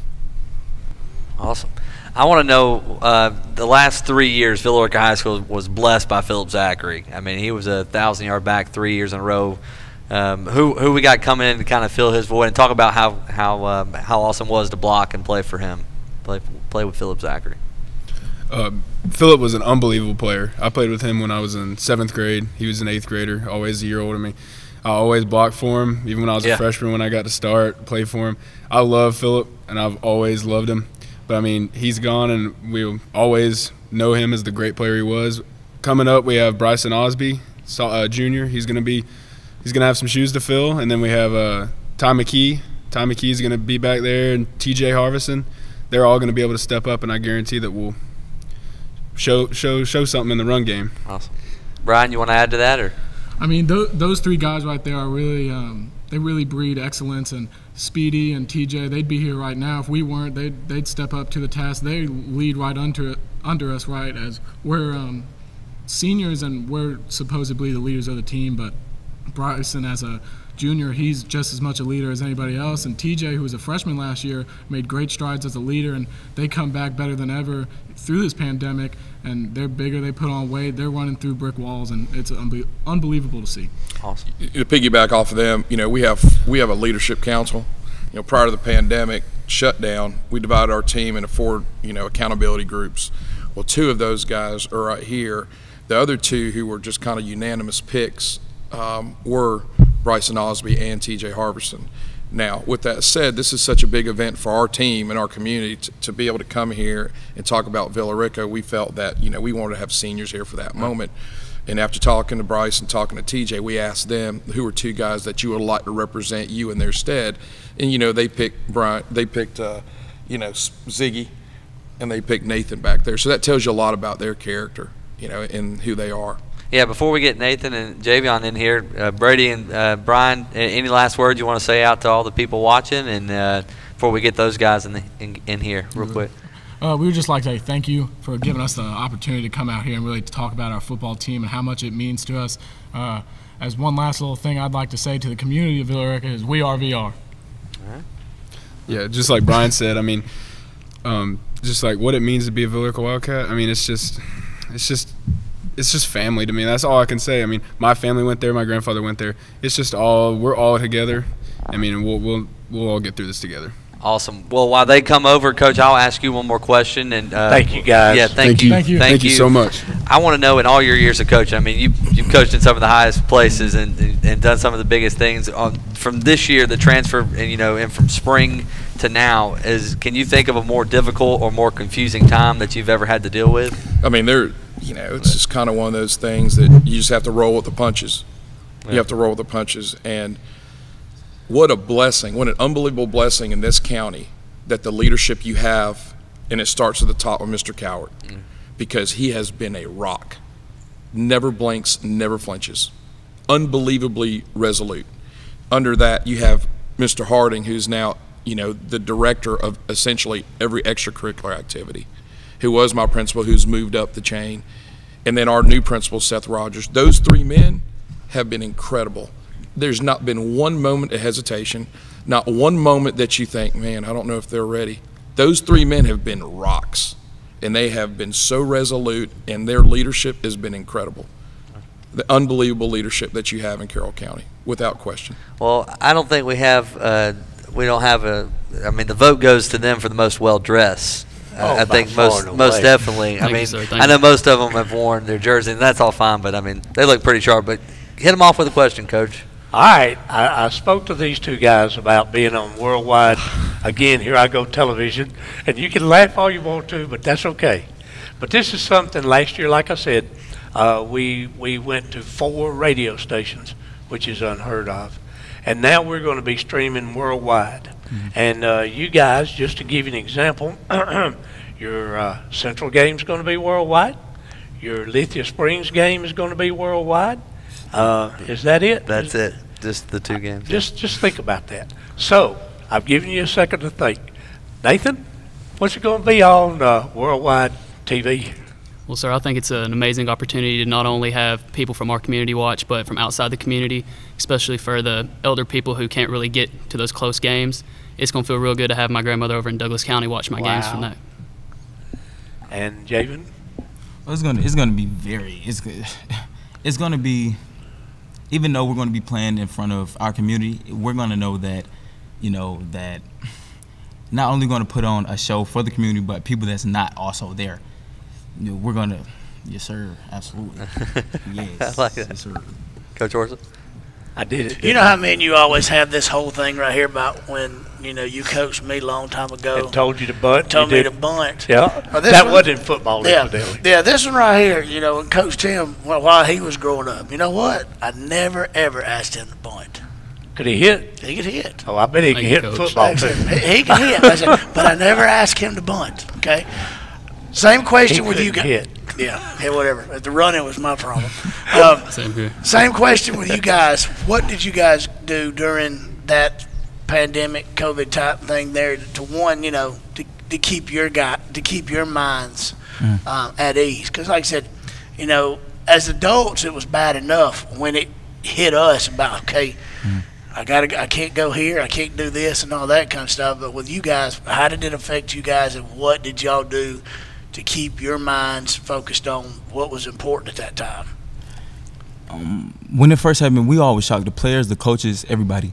But the coaches, they didn't let up, So we got off. The coaches, Coach Alligood and Coach Neil Strickland, they both came up with an app, Rack Performance. So basically, no days off. So we didn't miss anything. So whenever, if we didn't know if it was ever going to come back, when we was going to come back, we wanted to come back ready. They wanted us to come back ready and prepared, not out of shape or anything like that. So, to pick up what Brian said, each day he had a different choice, a different body part to work on, upper, lower, whatever. And it had a timer on it too. It'll tell you how long you got, how long you worked out, and it let the coaches know if we were doing that workout or we wasn't doing the workout. So really, no days off. I'd be scared not to work out, and the coaches know. Coach Strickland is a force of nature. He is an absolute force of nature, and he has so much enthusiasm, so much energy. But he's a Villa Rica graduate, but also, and they'll tell you that you kind of have the same day by day, just catharsis, for lack of a better word. But it's also different every day. Mm-hmm. And he's a Villa Rica graduate that loves that school to his core, but also loves our kids. And that's why our kids, heap so much praise on them, because it is a genuine and authentic love for Villa Rica, and it's also a genuine and authentic love for the kids. So we are, it's another, point of pride in Carroll County schools is have, a Carroll County graduate, infusing his love for Carroll County and Villa Rica in our kids. Mm-hmm. So Nathan, Coach Horsley coached you in baseball? Yes, sir, for a few years. Do you got a story for us? A good Nathan story for us? It's been a while, but I know it probably has. And if you don't, it's okay. But I had to ask. I had to try to take advantage of that because I didn't know you coached baseball. I didn't know that. Look, you learn as a coach. You better be able to coach everything. Amen. That is true. Job security can do it all. Like I said, it's been so many years since I played baseball with him. I couldn't remember anything off the top of my head. Those years are a little fuzzy. Well, I'm going to get you off the hook. I looked at your schedule, and I'm not putting any kind of thing on your back. I firmly believe you'll be in the playoffs. Thank you, sir. First round of the playoffs, guess when that is? Thanksgiving, baby. Oh. So, Nathan, playing on Thanksgiving, talk to us about what that'll be like. That would be such a tremendous privilege and an honor to be able to play Thanksgiving Day games. I always watch the NFL games just excited, just hoping I could do that. Yes, that's true. Javen? I think he'll just be happy to play that's football. Like what Brock said. Yeah, that'll be an honor right there. All right, we're going to take it a step further. Game 15, and you can, and I firmly believe that. I've seen Game 15 will be played right around Christmas time. What a Christmas present, right, Nathan? Yes, sir. Well, tell us what that would be like. Well, my birthday's so close to Christmas, it'd be like a dream come true to bring home a state championship right after Christmas and my birthday. Jake? Yeah, that'd be crazy. That'd be crazy. On around, oh my goodness. Coming off a win, then Christmas right around the corner after that. Yeah, there you go. And it's possible. Yes, sir. I've looked at, well, of course, with COVID and all that mess, but I've looked at your schedule, and then I've looked at who could be playing on down the way, and you got a good shot at it. Yes, you really do. Of course, things got to fall right, of course. Coach, I'm going to put it on you now. Yeah. Thanksgiving. We got to wrap up. Wrap us up with that, Coach Honeycutt. Just this football team. Wow. We have to have super extreme short-term focus with this team because we're under such a crunch from a time perspective. True. No one had spring practice. Nobody had off-season work. It's not a full, off-season kind of prepare your kids. On top of that, we've been able to add two great coordinators and Dave Nurnberg as our offensive coordinator, and Jason Jackson is doing his second tour duty at Villa Rica, coming from Luella High School. So we have a lot of work to do in a short amount of time. Obviously, like I said, we have to be the best team at the simple things. Being on time, be a little bit late, make sure your hand and feet are behind the line, touch the line, all those things that are so simple is that we have to do. We have to be the best team in the state at those in order to have success. With that said, you always got to have injury luck. And this year, knock on wood, you have to have COVID luck. Because, that's something that everybody's going to have to deal with. There's never been a year that you had better prepare your backups as their starters. That's a good point. This is that year. Your third string can come your starter just like that. If you're a quarterback, you have to have the possibility or built in your offense the likelihood that you may not have a quarterback for 1, 2, 3 weeks. So this is the year from a coaching perspective that is it can be a little challenging. Going to get more gray hair. I'm telling you, I'm right there with you, man. I'm right there with you. So, well, we need to thank Brian and Brady for being on. Very well spoken, very sharp dressed, and then Javian and Nathan. Best of luck to you guys, Coach Honeycutt. We look forward to coming to some games and being a part of that Villa Rica community this year. Thank you so much for having us. Thank y'all very much. Appreciate it. Well, we're done with the Carroll County school systems, and we'll head on now with the Carrollton Trojans next with offense coordinator John Cooper, Brock Bibby, and Steven Slappy next.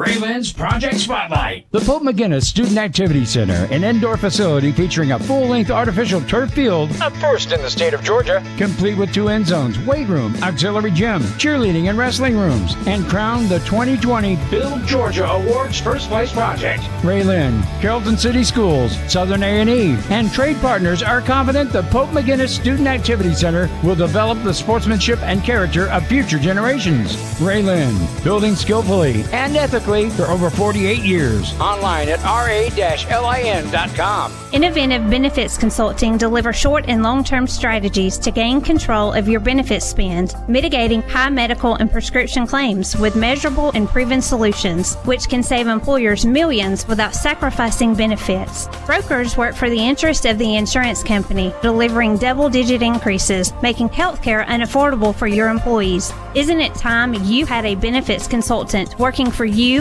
Contact Marcy at 678-821-3508. Switching is easy. We do it all the time. We switch on the lights, we switch TV channels, we switch partners while square dancing. Well, that's a stretch. But what's not a stretch is how you can switch and save with State Farm. In fact, State Farm agent Amy Brown right here in Villa Rica can switch you over so you can start saving today. Amy and her team are ready to welcome you to the State Farm neighborhood. With Amy Brown, it's easy to switch and save. Just give her a call, 678-840-5000. When you want the real deal, like a good neighbor, State Farm is there. Attention all plumbing and septic technicians. Your friendly neighborhood plumber here from West Georgia Plumbing and Septic with some super news. We now have the in-house talent to repair fiber optic cameras. And our turnaround rate is record fast. So no having to wait days, weeks, or even months for the manufacturer to service you. We all know how that can be. For more information or to schedule an appointment with your friendly neighborhood plumber, please call 678-708-8883 or visit westgeorgiaplumbingandseptic.com. Whether it's a car accident, storm damage, or a fire, when the unthinkable happens, it doesn't matter if you saved money in 15 minutes. In this moment, it doesn't matter if your neighbor has the same insurance you do. In this moment, what matters is that your independent insurance agent and the company that stands behind them have you covered. Auto Owners Insurance, the no-problem people. Visit Susan, Gary, and the rest of the crew at Southland Insurance on Corporate Drive in Carrollton or online at southlandinsagency.com.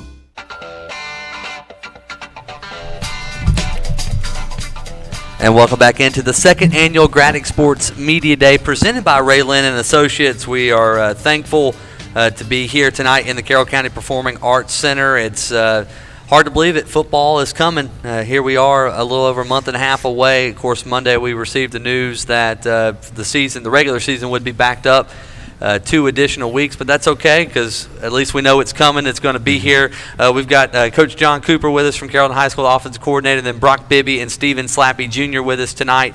How's it going, gentlemen? Real good, real good. Yes, sir. Feeling great. Good awesome. To be here. Awesome. Well, it's good to have you guys here. Let's kind of put a bow on last year. That's what we kind of always do with the kicking off. I mean, it was a great season for the Carrollton Trojans. It was built on a lot of emotion, obviously, early on with the passing of Chase McDaniel. That really touched the community, brought the community, I think, as a whole together. And what y'all were able to accomplish last year, I think, will be kind of remembered forever. Yes.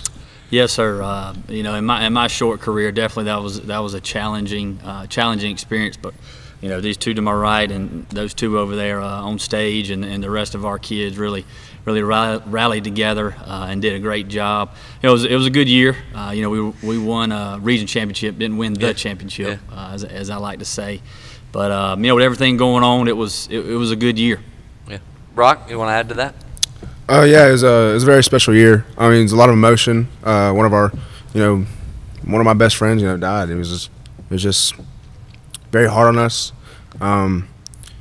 Veterans game, I remember crying my eyes out, and it was very hard on us. But we did it all for him, and we're still gonna be doing it for him. Steven, what about you, man?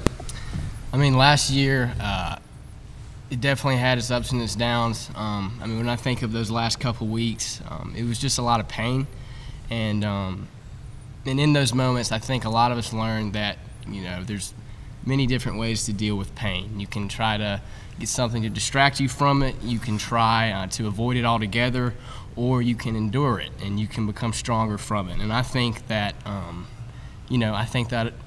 it has made us stronger. And I wish Chase was here. I miss Chase a lot, but he's in a better place. And so I think, you know, pain can either destroy you or you can let it drive you to something better. And so that's what kind of I take away from last season. Wise words, young man. Wise words. Yeah. And that's the article you wrote, Stephen, was one of the greatest things I've ever read. I just want to let you know that I've never met you before, but I think pretty much I think we shared it on our Facebook page when you put it out, and it was really touching. Well, I want you to know that. But Coach, you want to hit him up with a question? Yeah. Okay. You've dealt with adversity, and you say you came out stronger, and I believe that. Then here comes March, and here comes COVID-19 and all of that mess. And then you guys could have just thrown up your hands and said the heck with it. But Stephen, I know you didn't. What kept you from doing that? Well, you know, I think the first kind of month and the first few weeks, I really couldn't grasp everything that was happening. And then when football-related things started getting canceled, started to feel it more and more and more. And I think there it goes. It's all about attitude. And my attitude in the beginning was not the best because I was upset, I was mad, I was irritated, and I was like, why is all this happening? But it goes back to kind of what we talked about before. You can't change the situation at all. And trying to change the situation is just a waste of time. And I think the sad truth about it is there's been a lot of wasted time in this. And so with everything that's happened, I think what our mindset has been is how can we make the most of the time we have right now, because it's not guaranteed that we're going to play a season this year. It's not guaranteed that we're going to walk out of this place. So really I think all of our effort and energy has to be focused on right now and what we can do right now. And so that's kind of been my mindset with it all. Rob? Yeah, just to piggyback off Stephen, we weren't really expecting this. I mean, it's like a shock to us really, but not really a shock. But you know, you either I heard this yesterday. I was at a wrestling camp, and and the guy said, "Don't try to survive, thrive." So you're supposed to like thrive through these hard situations and this adversity and all this stuff coming towards us. But it really, for like the Carrollton football team, like it really doesn't change nothing for us. I mean, we're still going to do what we do. We're going to practice hard, condition, and get what we get to do done. Coach Cooper, how's it been from the coaching perspective, trying to teach and do all this stuff? I mean, it's been challenging, you know, and everybody, not only in our state, but the whole world's going through the same thing. You know, there's been times, you know, I'm probably like everybody else. It's been daunting. Hey, we got to do this. Hey, we can't do that. You know, this, that, and the other. But when you know things like this, when things like this happen, you really find out about who you are, what you believe. You know, who really loves you. You know, and when, like we say, in the weight room, on the field, walking down the halls, we're going to control what we can control, and that's our energy and effort. And when they let us, you know, through this whole thing, they let us, meet, 10 of us or 9 of us and the coach. We were wide open as we could be and try to get as much as we can get done. You know, and that kind of morphed into 50 with a ball. And, next week's acclimation, we're going to try to control what we control and just keep right on trucking. And then controlling, you already mentioned earlier, you guys, winning the region championship last year. And now, of course, the reward for that is now the region changed for you guys. And so you got some, common opponents that you guys have been with, and then you got some new guys that are jumping in there. So if you can't kind of give, the Carrollton people and, even the West Georgia area here a little bit of, what this new region brings in with the old people and with the new people that are coming in. Yes, sir.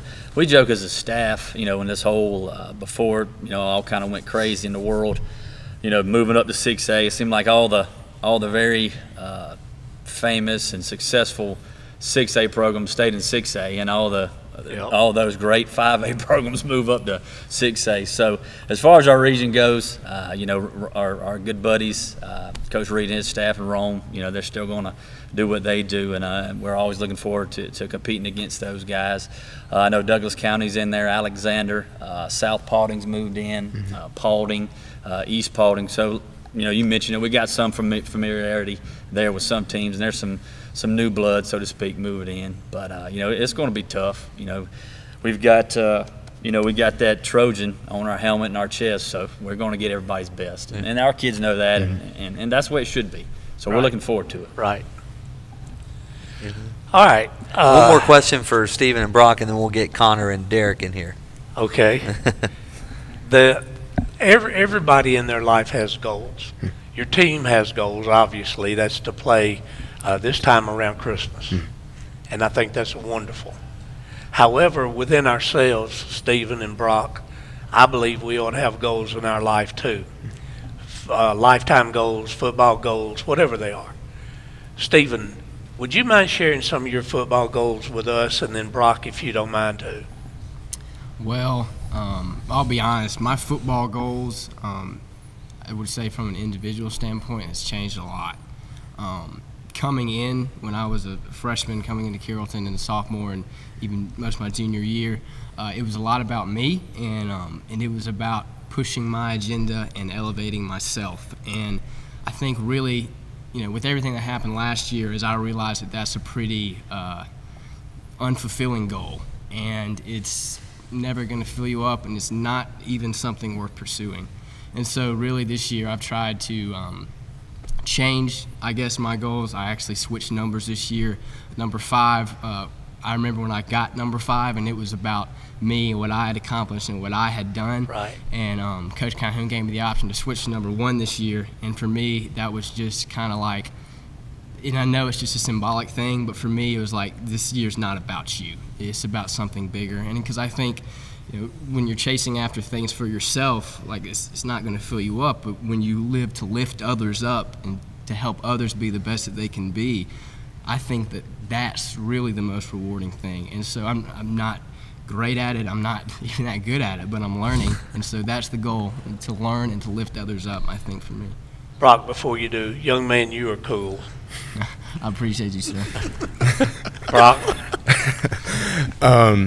Me, for personally, my goals, I just really want to leave a mark wherever I am. Like with my teammates, I want them to like remember me, like that was a guy, he was like a good leader, and just like lift like even like the underclassmen.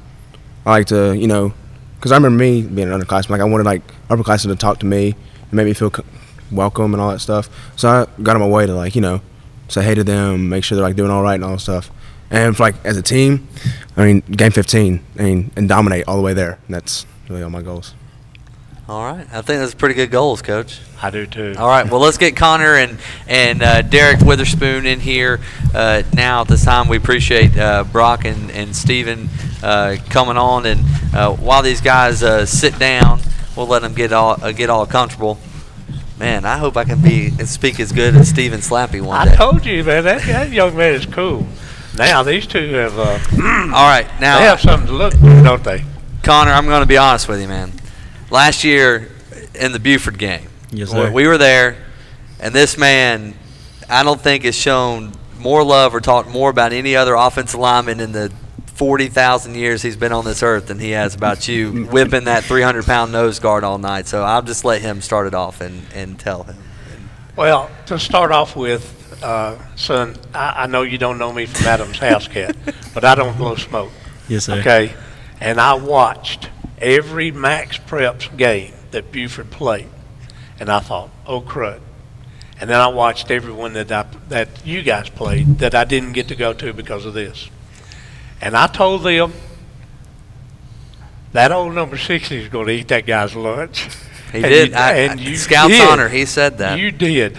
And just between me and you, and I'm going to tell you this, you're going to be on worldwide television. No, well, I don't know what it's called, man. Worldwide web. Facebook. Worldwide Facebook web stream. Yes, sir. You, and every single school that's in this area. Every one of them. Now, I ask you out there who's looking at you. Obviously, there's going to be a bunch of people now, you know. So, with that being said, tell us what Carrollton intends to do from day one. Now, everything's been pushed back. and everybody says, well, we're going to play in the state. And you and I both know that's a good sounding word, but what is Carrollton going to do? Connor, you, then Derek, you next. Well, you see, we've already been practicing right now, so we're already preparing for what we want to accomplish in the end, which is obviously a state championship. But we are going to work harder than everybody else, in my opinion. I feel like we do already. Our coaches push us much harder than all the other coaches out there, and we have the best staff. We have the best coaching staff, the smart, football-minded people, and I just feel like we work harder than them. We have more heart than everybody, and we got a solid team coming back this year. What about you, Derek? Just the exact same thing as Connor said, but the coaches are going to help us become better in life too. Help us become better men, better people, help us become leaders, and much more. Help us become better athletes too also.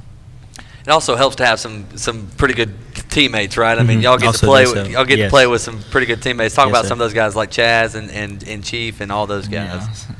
Chaz and Chief, they're excellent leaders, great athletes. They're always getting on to everybody if they're not doing what they're supposed to, and they're always just like someone fun to be around. Chief is like always singing and yelling and just yelling bursts of energy and joy most of the time.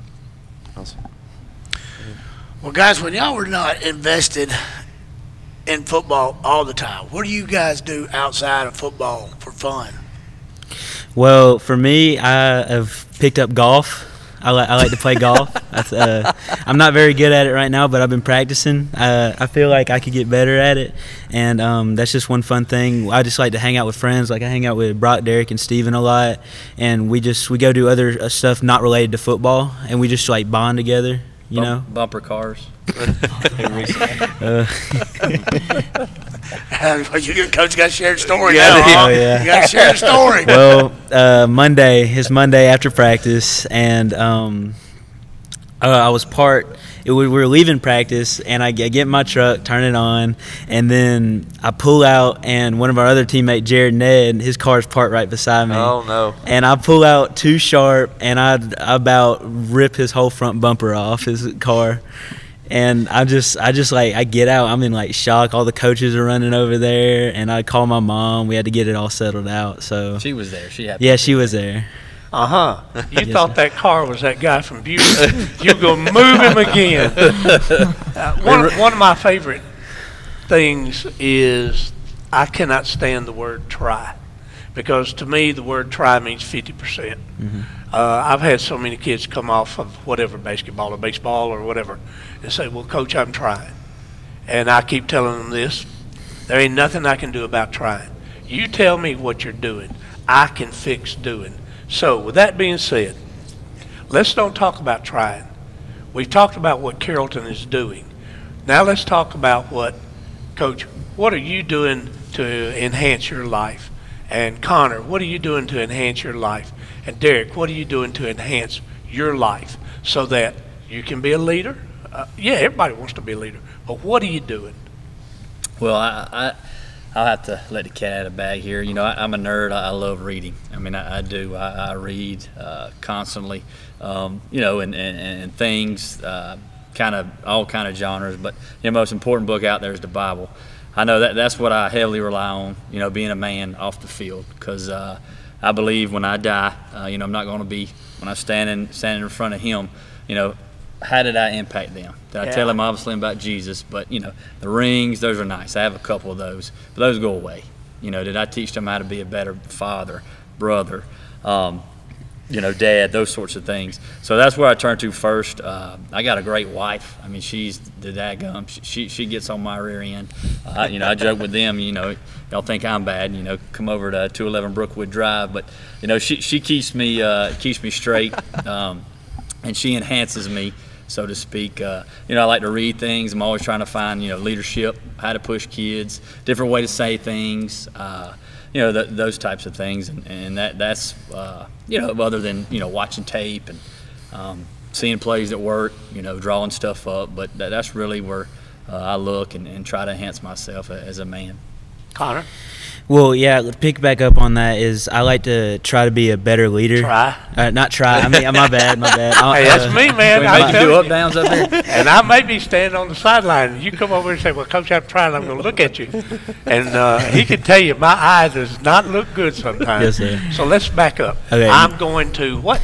I'm going to be a better leader as a senior this year. I want to lead the rising juniors, sophomores, and freshmen, and I just want to set a good example for myself, for them, and try to lead and just show them the ropes.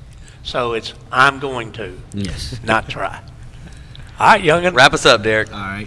Well, I'm going to help myself become a better athlete, a better man. I can always come back and talk to the coaches, talk to my dad if I need any help, because sometimes I'll get down on myself if I'm not doing as good, and I'll ask God and I ask myself, and then I feel like I need to go get some more other sources, so I go to my dad and the coaches and sometimes the players. But I also like to just sometimes sit down and just talk to God just by myself and just talk to him, honestly.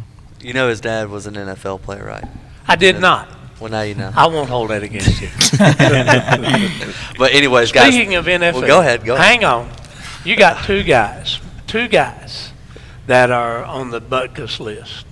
They might not know it. Well, I'm headed there. Okay, just hang on. Dick Butkus, I got to watch him play. Not on the other side of the ball like you, but he was an incredible person. Now, with that being said, you got Chief, and incidentally, folks, that's his name, so don't start calling.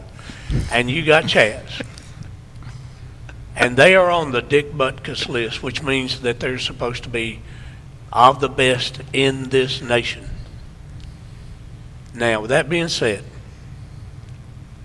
what do they do to distinguish themselves from other people that you can tell the kids and people that are listening so that they can make themselves better? What does Chaz and Chief do in your eyes to make them where they can be on that list? Well, Chaz, he works. I mean, he's probably the hardest worker I know. Chaz Chambliss is he sets himself above everybody. I mean, he doesn't have the mindset that he's one of the best linebackers in the state. He works. He's probably the hardest worker I know. He works out maybe 3 times a day, stays after practice, gets extra reps, and just, I don't know, he's phenomenal. He's a different breed. So you would say work hard? Yes. Derek? Chaz is a leader and definitely a hard worker. I did one of the workouts with him, and I felt like I was literally about to die, literally. And Chief, he just jump in with joy, helps you any type of way. If you're feeling down on the sideline, he'll come up to you, start joking around with you, start talking to you, and he just a burst of energy for you as a person too. And Chaz is the last one to leave the weight room, last one to leave the football field. He always calling me up to see if I want to do some workouts, and he's always asking my dad what to do to help him out and improve his game too. Awesome. Be a human. Yes. I mean, and let me jump in there real quick. I mean, they both. I mean, I'm not. Don't quote me on this, but at least 3.6 GPA. I know Chief wants to be an orthodontist or a dentist. Wow. One of the two. And Chaz, I mean, he can't tackle me because I'm a coach, but I hope he doesn't get too mad at me saying this. Great. The kid's a great artist. I think he's drawing something for our booster club. I mean, they're just. They've got it all. They're very blessed, and they're humble kids, and they work their tails off. And I'm glad they're both Carrollton Trojans. Well, we look forward to watching the Carrollton Trojans this year. September the 4th, they'll be, they were supposed to be at Barron Stadium. I don't know if y'all are still going to be at Barron Stadium. It's kind of up in the air, with everything going on. Maybe it can be at home. Maybe so. I think that's a possibility. Yeah. Maybe so. But the Cedartown Bulldogs come calling. We're looking forward to covering that game on KISS 102.7 as that will be the home state or the flagship station, I should say, for the Carrollton Trojans all season long. KISS 102.7. When we come back, we'll kick it off with, I believe, Heard County is coming up next right here on the Gradick Sports Radio Network. Boom. RA-LIN's Project Spotlight. The Pope McGinnis Student Activity Center, an indoor facility featuring a full-length artificial turf field, a first in the state of Georgia, complete with 2 end zones, weight room, auxiliary gym, cheerleading and wrestling rooms, and crowned the 2020 Build Georgia Awards First Place Project. RA-LIN, Carrollton City Schools, Southern A&E, and trade partners are confident the Pope McGinnis Student Activity Center will develop the sportsmanship and character of future generations. RA-LIN, building skillfully and ethically for over 48 years. Online at ra-lin.com. Inoventive Benefits Consulting deliver short and long-term strategies to gain control of your benefits spend, mitigating high medical and prescription claims with measurable and proven solutions, which can save employers millions without sacrificing benefits. Brokers work for the interest of the insurance company, delivering double-digit increases, making healthcare unaffordable for your employees. Isn't it time you had a benefits consultant working for you? Contact Marcy at 678-821-3508. Meet Dave. Dave always wore the same gray shirt to work every day. Monday through Friday, gray, gray, gray. Then one day, Dave decided to switch things up and wear that Hawaiian shirt his mother gave him, and that's when Wendy in accounting took notice. You can make a difference when you switch things up too. Switch and save an average of $536 by calling your local State Farm agent today. To switch and save on your auto insurance, call State Farm agent Amy Brown in Villa Rica. Like a good neighbor, State Farm is there. Average annual household savings based on a 2019 national survey by State Farm of new policyholders who reported savings by switching to State Farm. Oh, I've had it up to here with this daggum toilet. This is why I told you to call a professional. Maybe I could help. Whoa, how did you get in our bathroom? Don't mind me. I'm just your friendly neighborhood plumber, here to save the day. You did it. Wow, thank you, friendly neighborhood plumber. All in a day's work, ma'am. At West Georgia Plumbing and Septic, we repair what your husband, well, can't. To schedule an appointment with your friendly neighborhood plumber, visit westgeorgiaplumbingandseptic.com.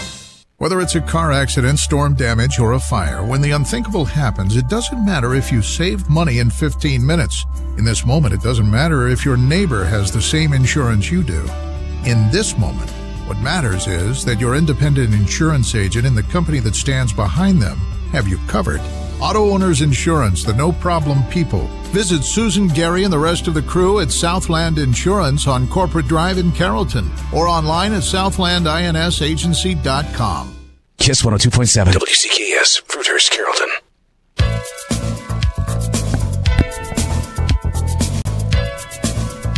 And welcome back into the second annual Gradick Sports Media Day presented by RA-LIN Associates and all of our great sponsors. And I'm going to get out of the way now. We've got a great broadcasting team this year. I mean, these guys just fantastic. It's not this year. When do they get here? Well, Casey and Clay, y'all enjoy this. Y'all have fun. The most unfortunate thing about this situation is that my partner tries his best not to say out loud that I'm not his favorite radio broadcasting partner he's ever had. That I know him for a fact that it's Tim Barron, and we're joined now by the Hurd County Braves and Coach Tim Barron, Leroy Marsh, Alex Boyd. Gentlemen, thank you so much for joining us. Oh, thank you guys for having us. Hey, first off, I have not made any bones about it. That is the best broadcast partner I've ever had. It may be the single best color commentary performance I've ever heard in my life for somebody who had never done it. Well, thank you guys. I enjoyed it. It was fun. For those of you who don't know at home, last year there was plane problems, and our friend Andy McShawn and Mitch Gray, who we're all praying for to get better fast, couldn't make it to a West Georgia game, and these two guys called it on the fly and did a heck of a job. But we won't talk about college football. We're going to talk about high school football. Coach, let's start with last year. Yes, sir. You're riding the wave of a state championship, and you come off and you have a little bit of a disappointing run. You go 6-5, early out in the playoffs, a lot earlier than you're used to. And talk about how that as a coach, number one, with your staff, and then how you build on that with your players who are used to all this success. You make deep runs 3 years in a row, and then you win it all. And then you have a rough year last year that you had to fight through. As you come into this year, how did that help you? Well, I think with anything, I think you learn from every situation, and I think our kids did. I think that, we came off a good, obviously a very successful football season, and then there was kind of a mindset that it was just going to happen. And we preach, as coaches, we preach the players that it's going to be a process because we were replacing so many. And I don't think they truly grasped what we were saying, that, we thought we could be a really good football team about game 5, game 6, and I don't think that group last year quite understood that, what we were talking about. It was going to be a process. I think that this year's bunch, the leadership has been outstanding. I think they understand that nothing's handed to you. Don't matter what you did yesterday, is what are you going to do today to get better. And this bunch that's here and the other 2 guys that are here have been exceptional leaders. They understand that it's work, that it's not always going to be cookies and cream and all those good things, that you just got to learn, you got to grow, and you got to go to work every day. I know you've had some changes in your leadership. You talk a lot about leadership.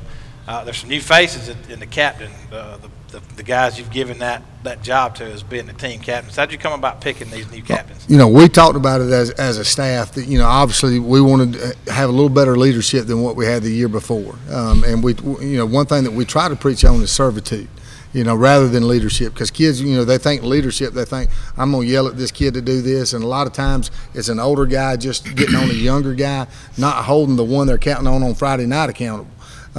So what we did this year, it was an application that these guys had to fill out, and it had to have a survey from a player, had a survey from a position coach, survey from a classroom teacher, and had to calculate in their GPA, and also had to do 10 hours of community service. That was just to apply to be a captain, and we had about 7 or 8 guys apply, and then we voted on coaches from those applications, the 4 leaders that we thought as coaches that our players would respond to. Is that a new process? That's the first time we've ever done it. Where did you come up with that idea? We're just talking to, amongst staff that we need to do something. We need to teach them how to be leaders, not just, it's easy to tell somebody what to do, but these guys came up in the summer, they painted the weight room, they did things where their other teammates could see that they're not just telling them what to do. We're going to be an example of how to work in the weight room, how to be in the classroom, how to carry yourself outside of the school, all those things. Kids know more about these guys than we do. They really do. They're in the locker room. They know their attitude. And so, the fact that if they see them doing the right things, they're going to follow it. If a kid doesn't work hard in the weight room, that guy, and then that guy that's not working hard in the weight room, he has no authority to get on to another kid about not doing the right things. And these guys are just special, and I can let you talk to them about it a little bit, but been super, super proud of the guys that what they did this summer to become leaders and to be team captains. Alex Boyd, let's start with Alex Boyd, senior running back. We'll start on the leadership piece, and then I want to move on to football. This is a situation I've never heard of. I'm really intrigued. They present this to you guys. It's your senior year. You're coming in. This is, if you want to be a captain, this is what you have to do. This is the process that you have to go through. When they presented this to you, what was your initial reaction? Oh, I was, automatically attracted to being. A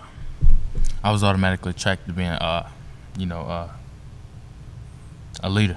A lot of the young guys look up to me from last year as they came to watch the games, and as they see how I act in the weight room and in the locker room. They look up to me.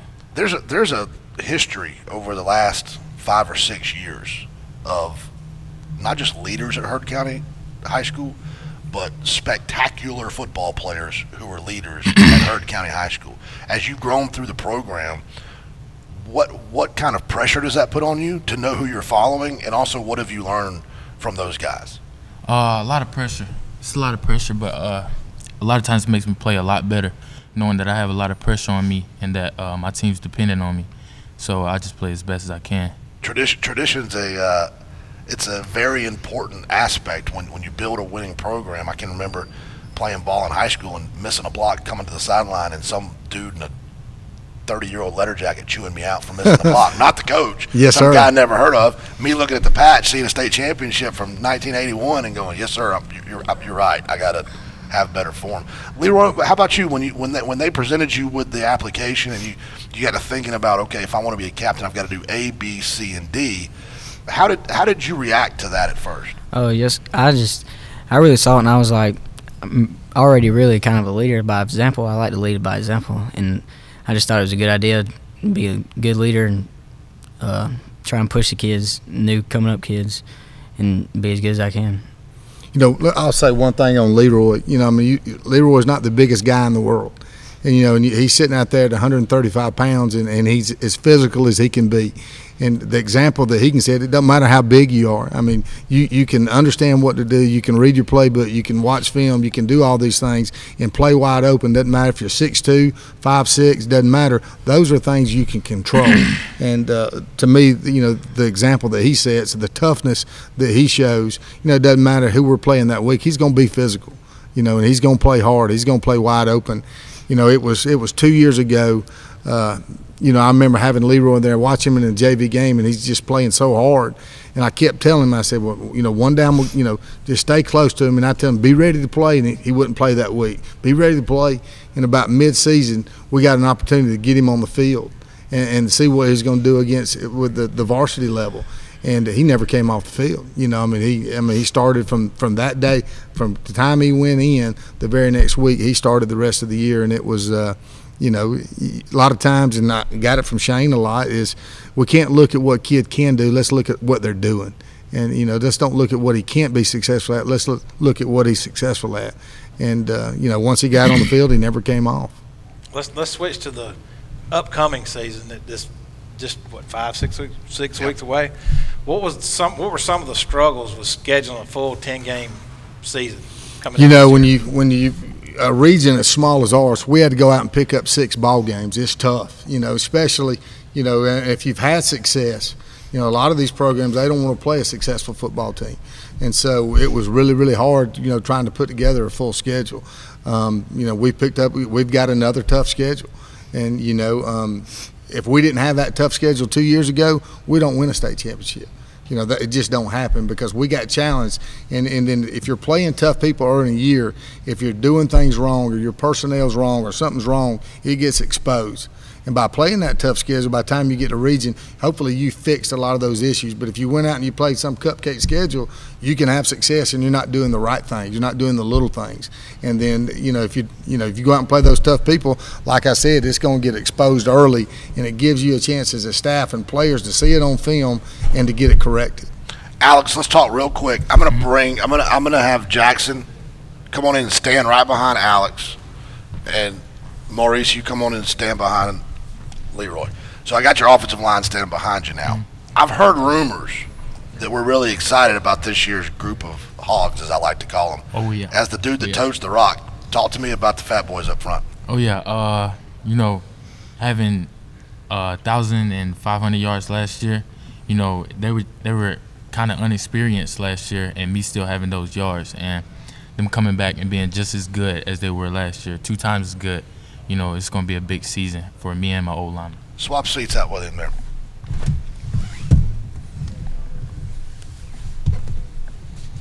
So Jackson, yes sir. Yeah, we've all seen Alex run the football, and as an offensive lineman, it's really important, always for me, that I felt like the guy was giving it as much as I'm giving it, because offensive linemen work hard, and you want a running back that's going to stick his nose in there and plow along with you. What's it like blocking for number 10?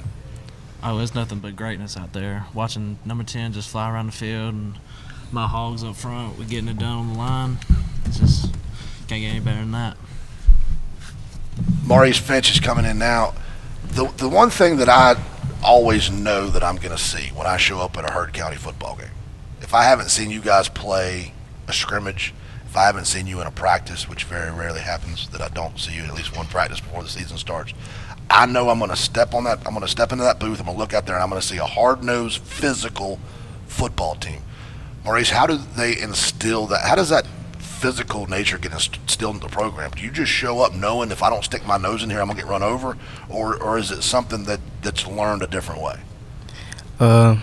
Being loud in practice, it starts with, you know, your attitude in practice. If your attitude's there, then everything just comes with the flow. I feel like, you know, it starts with our defense and our coaches really telling us, like, if we could be loud, vocal with our mouths, then being there physically is going to be easy for us. There was a guy that was here earlier wearing red and shorts, because that's all he apparently doesn't own a pair of pants, Rich Finley. But he's big in the weight room, and he used to be where you guys are now. He's moved on to Bowden and does the same thing. And you guys haven't missed a lick. Every time I go over there to see you guys as cheerleader and weightlifting class. Talk about Alex has already moved on. Talk about the weight training program, the conditioning program, and how you guys grow throughout the year. Well, our coach Kyle Yates is just great in the weight room. He never misses a beat on it. We're hitting every day in the weight room, strong, going into every weightlifting, knowing that we got to do our best and improve on everything. All right, 3 of y'all were on the field at Pepper last year, right? Mm-hmm. What kind of a bad taste did that last game that ended last season leave in your mouth? Very bad taste. It wasn't a great way to end off the season. You had a great game that night.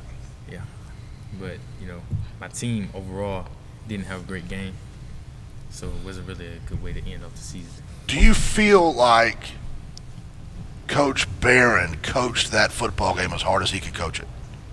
Yes, of course. Because I thought he was about to die. It was the sickest I've ever seen him. Yeah, it's tough. It's tough. In the rain. It was.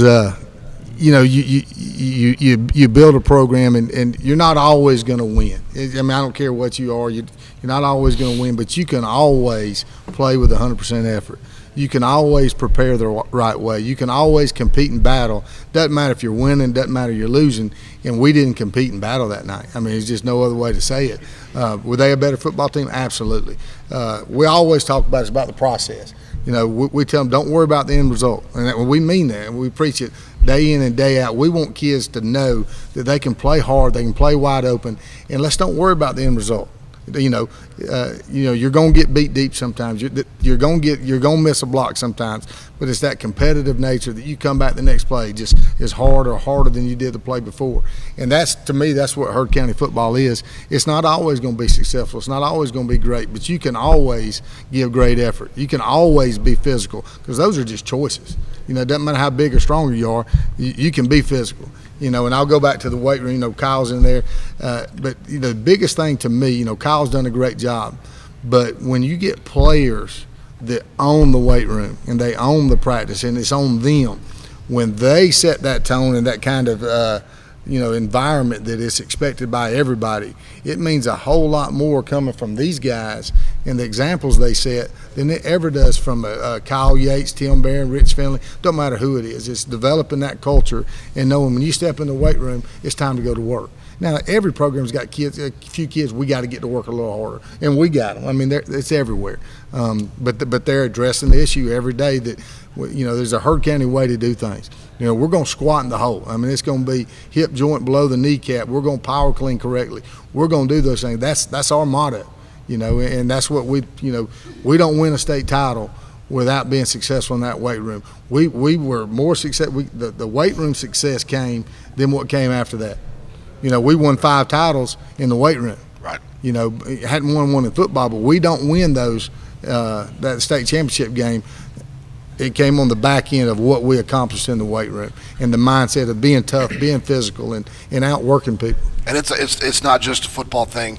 It's a culture at that school. It's every sport. If you show up at any weight period, it doesn't matter if it's girls, if it's boys, if it's baseball players, volleyball players, softball players, they lift hard, and it's always fun to see. Guys, thank you so much for joining us. We wish you the best of luck. We can't wait to watch you play.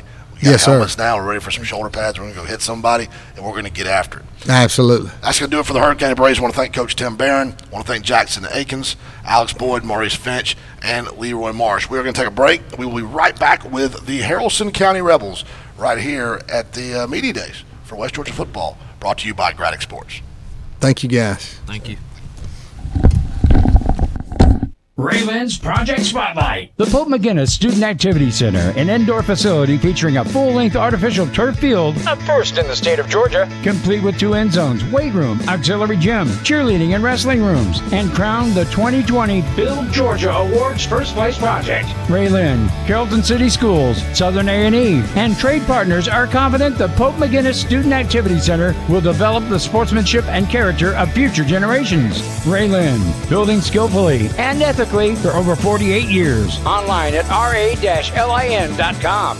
Inoventive Benefits Consulting delivers short and long-term strategies to gain control of your benefits spend, mitigating high medical and prescription claims with measurable and proven solutions, which can save employers millions without sacrificing benefits. Brokers work for the interest of the insurance company, delivering double-digit increases, making healthcare unaffordable for your employees. Isn't it time you had a benefits consultant working for you? Contact Marcy at 678-821-3508. Switching is easy. We do it all the time. We switch on the lights, we switch TV channels, we switch partners while square dancing. Well, that's a stretch. But what's not a stretch is how you can switch and save with State Farm. In fact, State Farm agent Amy Brown right here in Villa Rica can switch you over so you can start saving today. Amy and her team are ready to welcome you to the State Farm neighborhood. With Amy Brown, it's easy to switch and save. Just give her a call, 678-840-5000. When you want the real deal, like a good neighbor, State Farm is there. Oh no, what's the matter, honey? The hot water just went out again. Ooh, it's freezing. Not feeling the heat anymore, ma'am? Wow, our friendly neighborhood plumber? You could certainly say that again. Let me lend you a hand. Is that better? So much better. Thank you, friendly neighborhood plumber. You're the best. Tired of cold showers? Let West Georgia Plumbing and Septic thaw you out. To meet your friendly neighborhood plumber, visit westgeorgiaplumbingandseptic.com.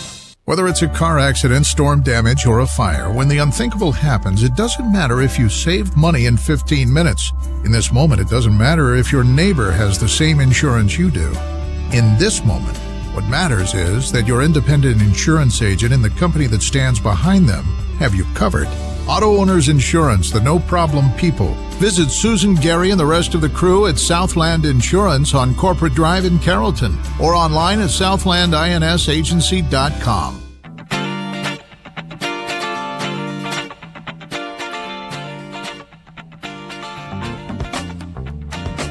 And here we go, back now. You got the old man, the new man, and me. Yeah.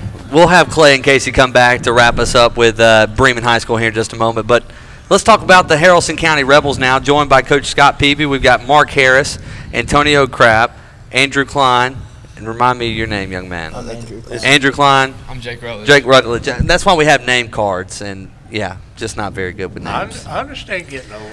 But I want to know about this, guys. I mean, last year there were some pretty doggone big games in Haralson County High School. We got to come up for the North Murray game, and then obviously the Calhoun game was huge, but a great season last year. Obviously not the way that you guys wanted to end, but let's talk a little bit about last year and kind of put a bow on that and get ready for this year.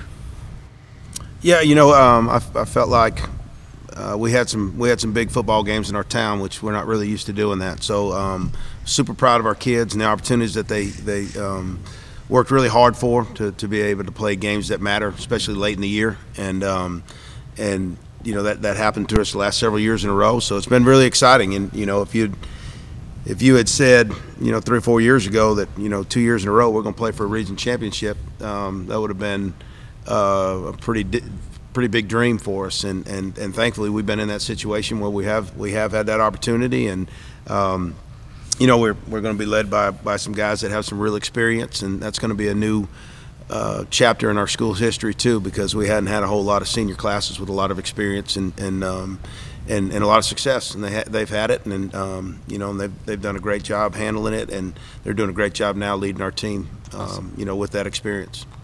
Mark, you were a junior last year. You had some big games. I remember you had a pick six, I believe, in that North Murray game, if I'm not mistaken. Just talk about last year and what you're looking forward to improve on this year. Well, you know, last year we all came together, started working hard. You know, we all wanted to win, be good, be great at what we were doing. So this year we just need to all do that again, work hard, and take it to the next level. Take it to the next level. Well, you're going to have to step up your game some this year. The real region's coming to town, and we'll talk about that in a minute. What about you, Antonio? Talk a little bit about last year. Like he said, we just worked hard last year and really just trying to improve on, you know, getting conditioning. I feel like we've gotten to that point where we can, you know, we could just start worrying about what we're going to do next. We're pretty conditioned. I feel like we're ahead of other teams in that state because we we just been working hard, doing a lot in the weight room. Coach? Well, all right. Last year, I don't know if you guys knew it or not because you were so busy, but Gradick Communications went to 4 radio stations, and you guys were exclusive. Every single game you have is on the radio. This year, the next big thing, you're going to be on World Wide Web. Your football games will be from one corner of this earth to the other. With that being said, you can also end up playing on Thanksgiving. That's in the playoffs, and then around Christmas. So I'm going to ask you guys, what will that do to help you as far, in your judgment, as far as going to the next level? You talked about the next level. World Wide Web, your own radio station, play in the first round, which is Thanksgiving, and then what a Christmas present. Talk to us about that, Mark.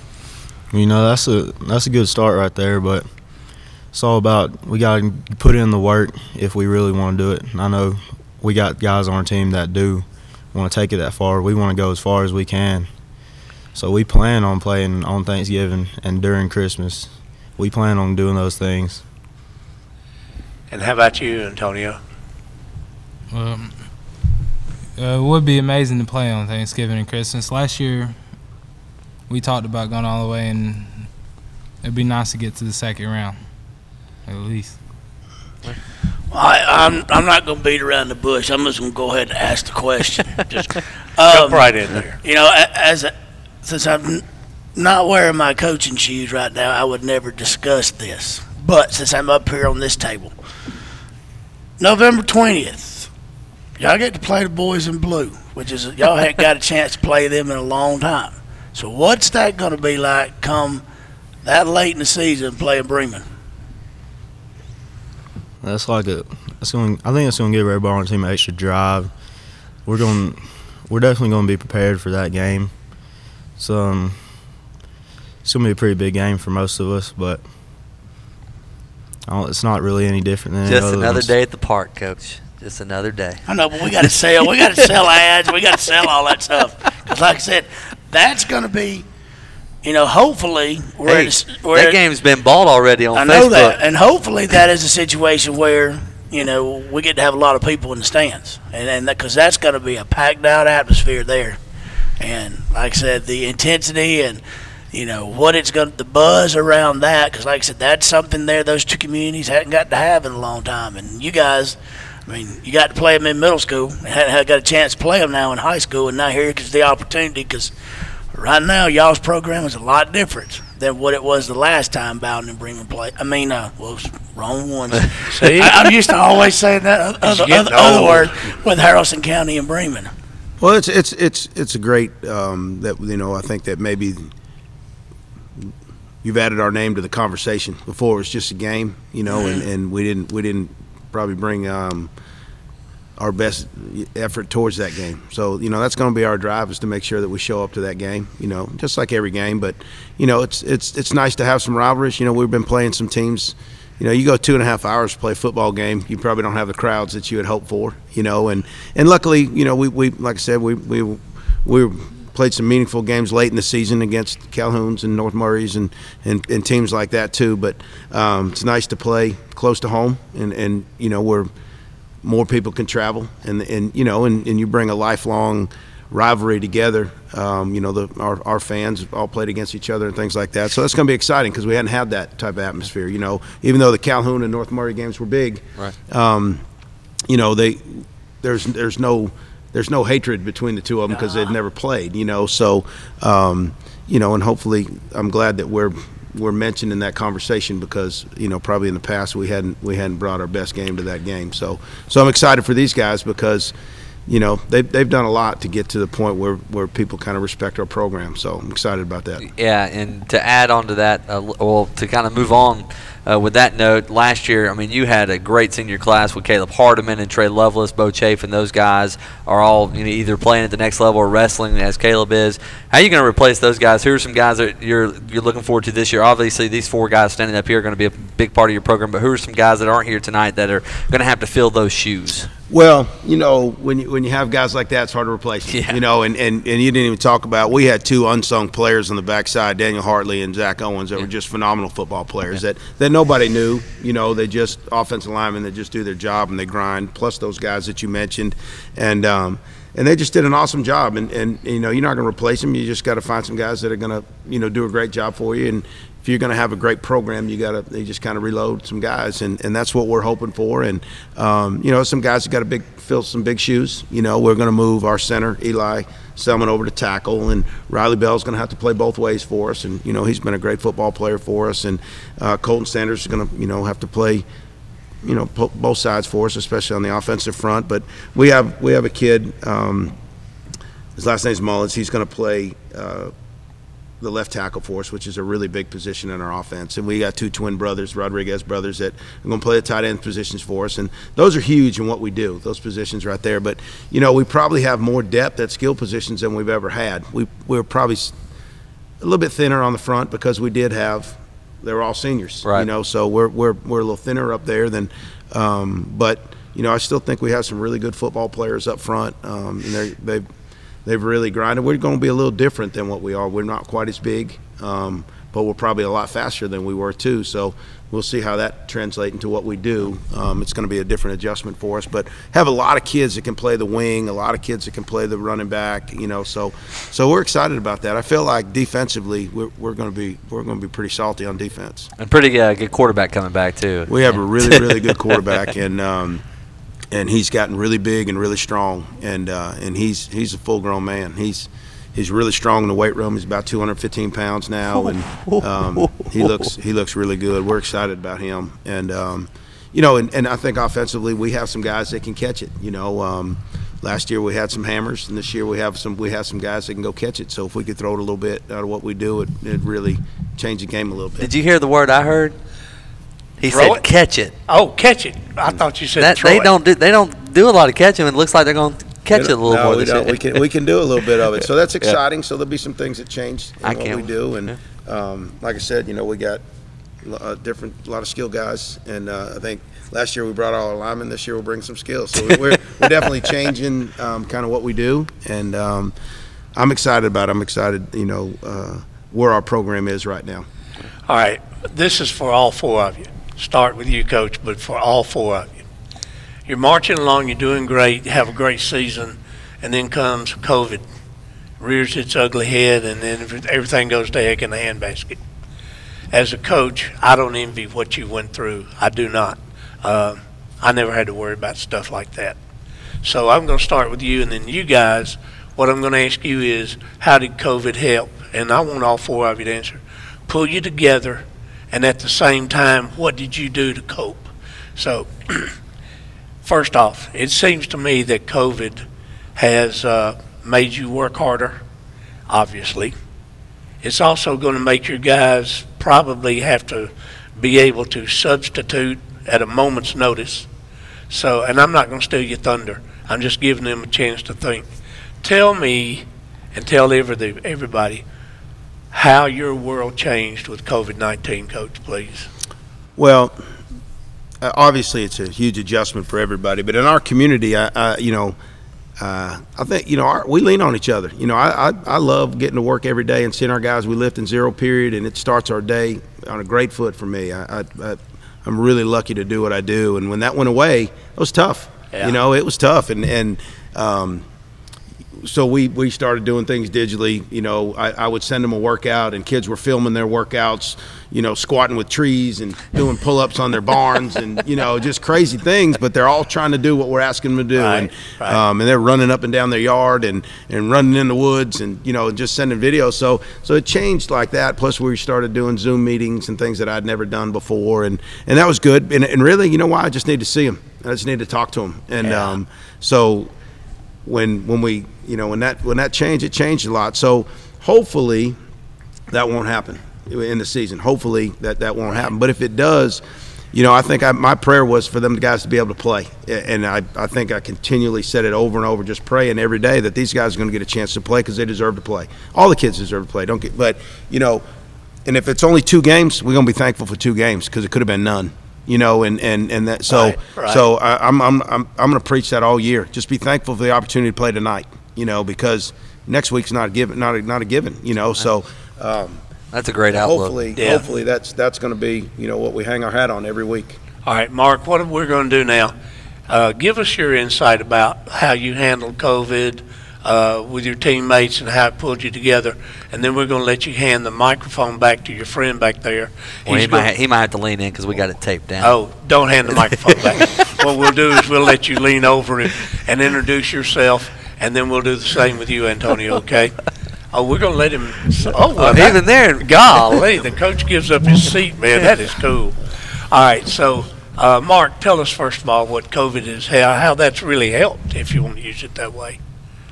Well, I think like he said, he sent us those workouts, and we had to make sure everybody was doing them. So the seniors, we kind of had to step up and take a bigger, more different leadership role than anybody's ever done. So we had to step up, and we were texting everybody, making sure they were doing their workouts, getting them together. We'd get a couple people together, go throw, run, or whatever we needed to do. But I don't know, it made things harder to do, but I think it helped us start being more leaders.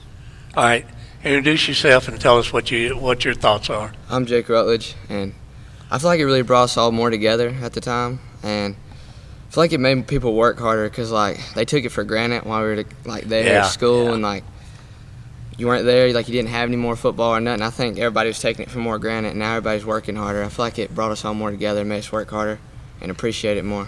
All right, while we play musical chairs. Antonio, how about you? Well, it definitely made things harder. With the break that we had, everybody gained more weight than they normally would. Yeah. So when we came back, it was a lot harder. And I feel like it really helped us because obviously the coaches weren't allowed to enforce any workouts or anything. Right.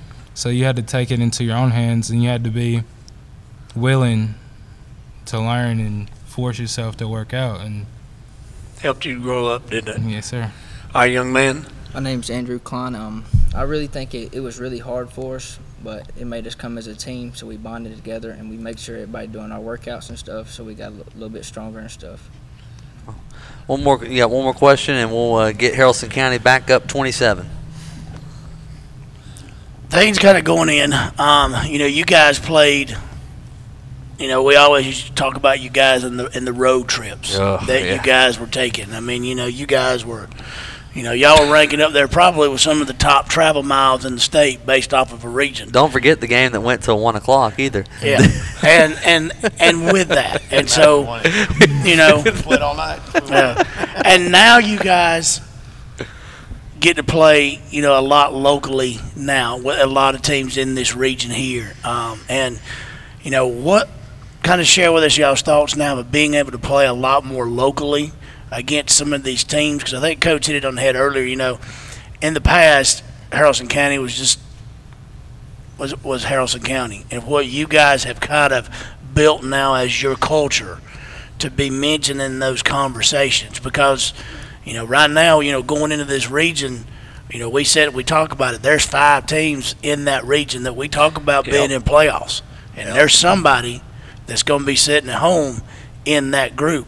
And so tell us what that means to you guys playing locally, and what are you guys going to do to make sure y'all are one of those top 4 moving on and playing at Thanksgiving? Anybody? Anybody? Who wants to take that one?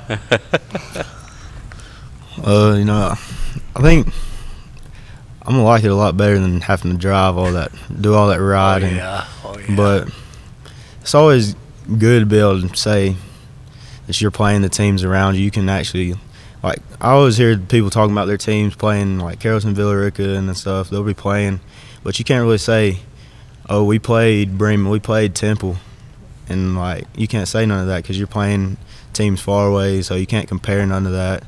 But it's always good to play guys around your place that you know. You can, like, if you play them, you can say, oh, we beat them. Yep. We're better than them. You can't compare yourself to nobody around here, though. Yeah, looking at the schedule right now, you also get to play Bowden too. So I mean, that's there's going to be some physical games and some fun games around our area this year that y'all are going to be a part of. So I can't wait for it. All right, Antonio, you're on the spot.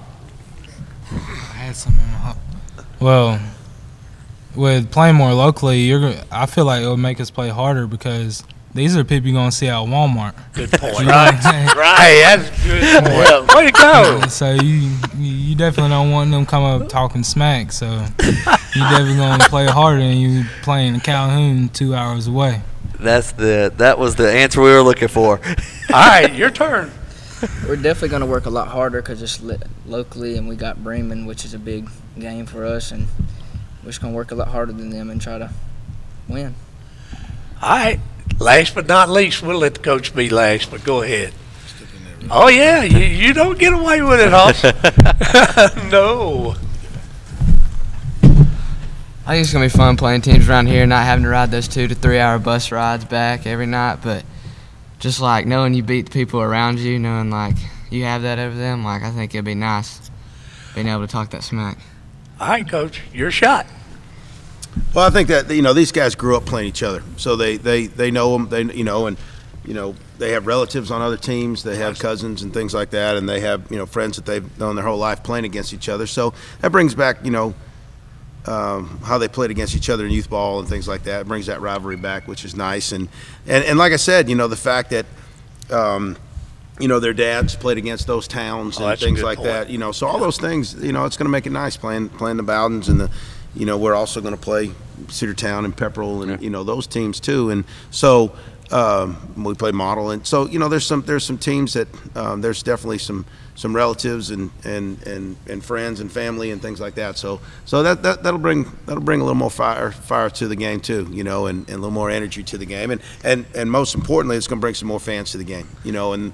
Everybody wants to play in front of a crowd. Everybody wants to play games that matter. Yeah, and you don't have to check out of school. They get to stay in school a little bit longer. That's right. They're not going to like that. But that's all I've really preached that since I've been there is you just want to play in games that matter. Right. You want to play games that because you work that hard, you want somebody to recognize it. And so when the stands are full, or and things like that, and it's exciting, and you're playing against somebody. You played against your whole life. It'll be a lot better atmosphere in our program. Well, we're looking forward to seeing you guys play. We'll be at the Callaway game. Yes, I believe. Yep, October 23rd, Callaway at Haralson County. We'll be there for that game, and then Haralson County and Bremen will also be there for that game on the Facebook stream. So we're in the tailgate show. So and that Callaway game still for sale on the Facebook? Yeah. And I know you said, Jeff, well, here you go again.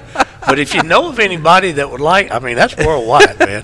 So tell them to call. Oh my goodness. Well, we got to do that. Really, truly, it's not free. Sure. Right, and of course, we're looking forward to this year. Coach Kenny Walker and Seth Kane on the calls for you guys on WKNG 93.7. We're looking forward to it, and it won't be long before we're here again, September the 4th. We'll look forward to it. Exciting. Speaking of Kenny, he had his surgery today. Got a text from him while I was sitting out in the vest audience there, and it really went well. So we're really glad. We're really glad for Kenny. Before we get off, I do want to thank you guys for what you do. It's nice that there's some publicity for our kids in our program, and it's nice to be mentioned in those conversations. And I know, I think when you guys came and you knew our player's name, that was really impressive to me. And just when you walked in and you knew those guys when you're handing those awards, and it just shows that you love what you do and you care about the kids, and it's awesome what you guys do. So I really do appreciate you guys and all the work you put into it. Thank you. Awesome. That means a lot, Coach. We appreciate it. And when we get back, Casey and Clay will be having Rooster Russell and his gang on, and then after that we'll wrap things up. Hard to believe it, Media Day, the second annual one, coming to an end. But we'll have Bremen on and wrap things up next right here on Kids 102.7 and the Gradick Sports Facebook page. You ready for some football? RA-LIN's Project Spotlight. The Pope McGinnis Student Activity Center, an indoor facility featuring a full-length artificial turf field, a first in the state of Georgia, complete with 2 end zones, weight room, auxiliary gym, cheerleading and wrestling rooms, and crowned the 2020 Build Georgia Awards First Place Project. RA-LIN, Carrollton City Schools, Southern A&E, and trade partners are confident the Pope McGinnis Student Activity Center will develop the sportsmanship and character of future generations. RA-LIN, building skillfully and ethically for over 48 years. Online at ra-lin.com. Inoventive Benefits Consulting deliver short and long-term strategies to gain control of your benefits spend, mitigating high medical and prescription claims with measurable and proven solutions, which can save employers millions without sacrificing benefits. Brokers work for the interest of the insurance company, delivering double-digit increases, making healthcare unaffordable for your employees. Isn't it time you had a benefits consultant working for you? Contact Marcy at 678-821-3508. Meet Dave. Dave always wore the same gray shirt to work every day. Monday through Friday, gray, gray, gray. Then one day, Dave decided to switch things up and wear that Hawaiian shirt his mother gave him, and that's when Wendy in accounting took notice. You can make a difference when you switch things up too. Switch and save an average of $536 by calling your local State Farm agent today. To switch and save on your auto insurance, call State Farm agent Amy Brown in Villa Rica. Like a good neighbor, State Farm is there. Average annual household savings based on a 2019 national survey by State Farm of new policyholders who reported savings by switching to State Farm. Attention all plumbing and septic technicians. Your friendly neighborhood plumber here from West Georgia Plumbing and Septic with some super news. We now have the in-house talent to repair fiber optic cameras. And our turnaround rate is record fast. So no having to wait days, weeks, or even months for the manufacturer to service you. We all know how that can be. For more information or to schedule an appointment with your friendly neighborhood plumber, please call 678-708-8883 or visit westgeorgiaplumbingandseptic.com. Whether it's a car accident, storm damage, or a fire, when the unthinkable happens, it doesn't matter if you saved money in 15 minutes. In this moment, it doesn't matter if your neighbor has the same insurance you do. In this moment, what matters is that your independent insurance agent and the company that stands behind them have you covered. Auto Owners Insurance, the no-problem people. Visit Susan, Gary, and the rest of the crew at Southland Insurance on Corporate Drive in Carrollton or online at southlandinsagency.com.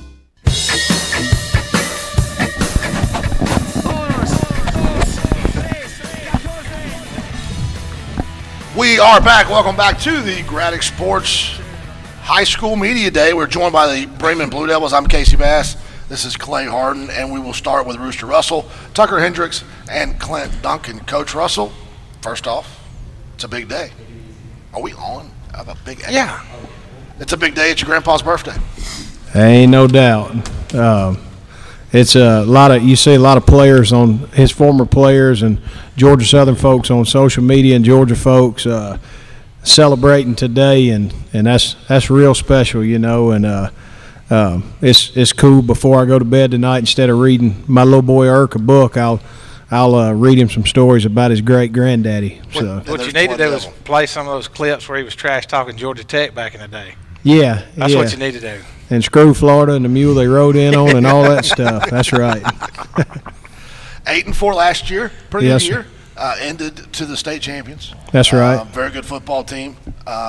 So this year, as you bring back what is really kind of a fresh look team, how do you build on that success from last year? The biggest thing is last year we had 20 new starters, you know, at the start of the year. We weren't very good early on last year, you know, and we all know that, but we got better and better and better and better, and man, we were playing really good football at the end. You know, this year I hope with us having a little more camaraderie this time that we'll start a little faster. You know, we'll get out of the gate quicker, and I believe some of these veteran guys that have been playing, that have played a lot under the Friday night lights, I believe those guys will help us to start a little faster this time. I don't know if you know this or not, but 11-11 is only 22.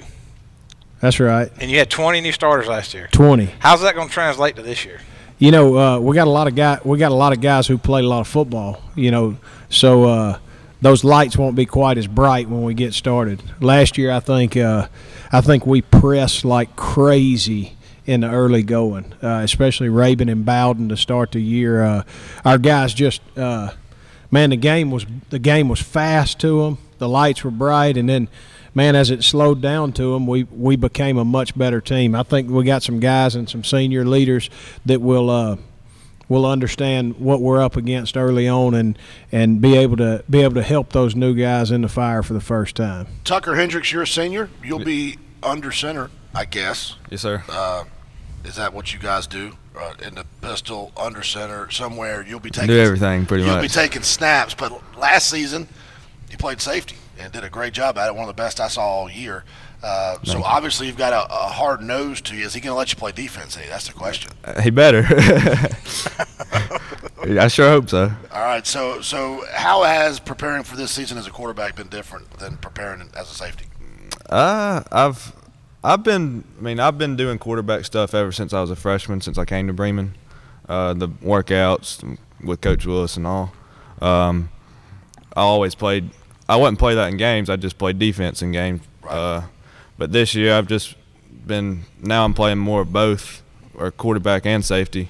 Just doing the best I can. I've been working hard and all that, and going to those quarterback workouts with all the Corona stuff. Though we haven't had those quarterback workouts, right.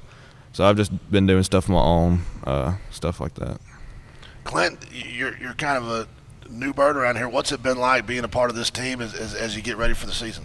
It's been good. It's like this has been good for me to play with new players and all that, and see that like we're going to be really good this year and all that. So your idea is get me the ball, get me to the edge. Is that what you want? I mean, not really. Or you want to run somebody over? No, I just juke them. That's what Rooster did too. Yeah, I was a juker too. Yeah. Can we get the other two guys in here? Yeah, let's bring the Hogs. I meant for them to stand right here at the table. Y'all switch out places real quick. This is Jack Pullen and Dalton Payne right here. Dalton Payne wants to be a pulling guard when he grows up. Yeah. Or a Calvin Klein model. Yeah, he's either going to be a model or a guard, one of the two, since those go hand in hand. You're dang right they do. All right, so my belief in football is it all starts up front. Tell us about your offensive line. Our offensive line is fairly new.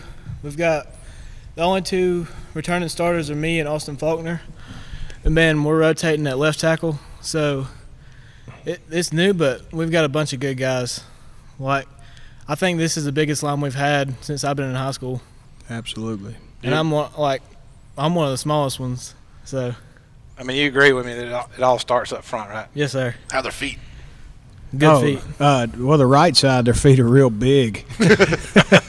So I think the right guard wears a 16 and the right tackle a 15. Wow. So but he's right. We got both tackles back. They're rotating because they're starting at defensive end. They're both starting at defensive end also. We got a guy named Alex Bearden back, plays left guard, that played a lot of games for us last year at multiple positions. And then our right side is young, but they're young and big. And then we got a couple guys battling out at center. Center's a hard position to play on our team because our head coach is a jerk to the centers. So kind of a tough spot. Young and big, as long as they hit somebody and their feet move good. Get them moving forward with fast feet. Dalton Payne, senior linebacker, headhunter, and all-around handsome devil. What are you looking forward to for your senior year? Mainly just being a leader on defense, trying to boost the numbers now that Seth's gone. Just trying to do my job everywhere on the field, defense, offense. There's a lot of tackles that are available. There ain't no doubt. There's 140 tackles. He left a lot on the table. There's 140 tackles wide that open. we had. I like that answer. Get all you can get. That's a linebacker answer. No doubt. I want to hit somebody, and I'm going to get more tackles because Seth's not being a hog. So is that what you're getting at? Seth hogged all the tackles last year? Well, he did his job well. I'll say that. And he's a politician. Yeah. Listen, he's not here. He's going on to be an Eagle. We can make fun of him. We can pick on him. We can talk about how they put his jersey number up at the Ingles, and we don't know who he had to pay, how much to do that. Like, there are no rules when it comes to Seth Hodges. I bet you Seth put his own jersey up at Ingles. He probably didn't ask nobody. If I had to guess. And Shane Murdoch just hadn't noticed that it's there yet. Yeah. So let's break some news. All right. This is something that very few people know about. I didn't know about it till I got here, and you told me. I'm super excited about it. The last 2 seasons you have started your season in Paulson Stadium. We've both been able to have the honor of being there, playing a very good Rayburn County football team. 2 years ago, you beat them in one of the best games you'll ever see, and then last year you got whipped. We did. And so you decided to get rid of a 1-9 football team and take on what will probably be the #1 team in the state on September the 25th. Rayburn County's coming to town. Man, that makes me sound dumb. I think it's awesome, and I love everything about it, but yes, it does. Hey, listen, when I got to Bremen, you're an idiot, and I love it. Hey, I'm your idiot. Hey, listen, here's the deal. When I got to Bremen, okay, we had just moved to AAA, and y'all probably heard this, but everybody, it was just woe is Bremen. Oh, welcome to, welcome to Hades. Welcome to, everybody was down in the dumps. They were defeated. And so about 2 weeks in, I call our team in, and I slam the doors. And I said, if I hear anybody complain about us being in AAA, I'm kicking you off the team. If I hear any of your parents complain about it, I'm kicking you off the team. We're done with woe is Bremen. It's woe is 3A that Bremen's in it. And that's got to be our mentality from now on. So, heck, when it's time to freaking schedule, we'll play Raven. I love that you're playing them. Hey, and because guess what? To win a state championship, you got to beat the Ravens. Mm-hmm. Our goal is to be singing Jingle Bells on December 28th, 9th, or 30th in Atlanta. I mean, that's everybody's goal, and to do that, you got to beat great teams, and our region is jam packed with great teams. So let's go on and get prepared. And I think these guys who played in that game, a lot of them were making their first start.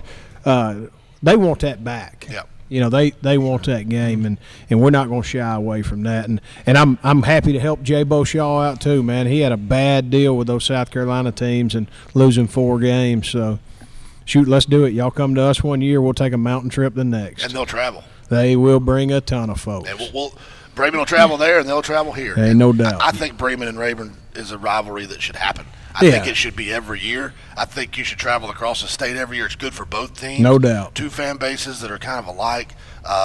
2 interesting stadiums to go to. Like it's just good high school football. I'm excited about it. Last year wasn't a whole lot of fun playing outside linebacker at Paulson Stadium. I didn't play outside linebacker that game. They had me playing receiver. I didn't play linebacker till the next game. But that game earned you an outside linebacker position. It did. You talked about the region being tough. In my opinion, AA from top to bottom is got as solid a football as any other classification in the state. So if you don't play teams like Raven, when you get in the playoffs, you're going to be in for some shell shock.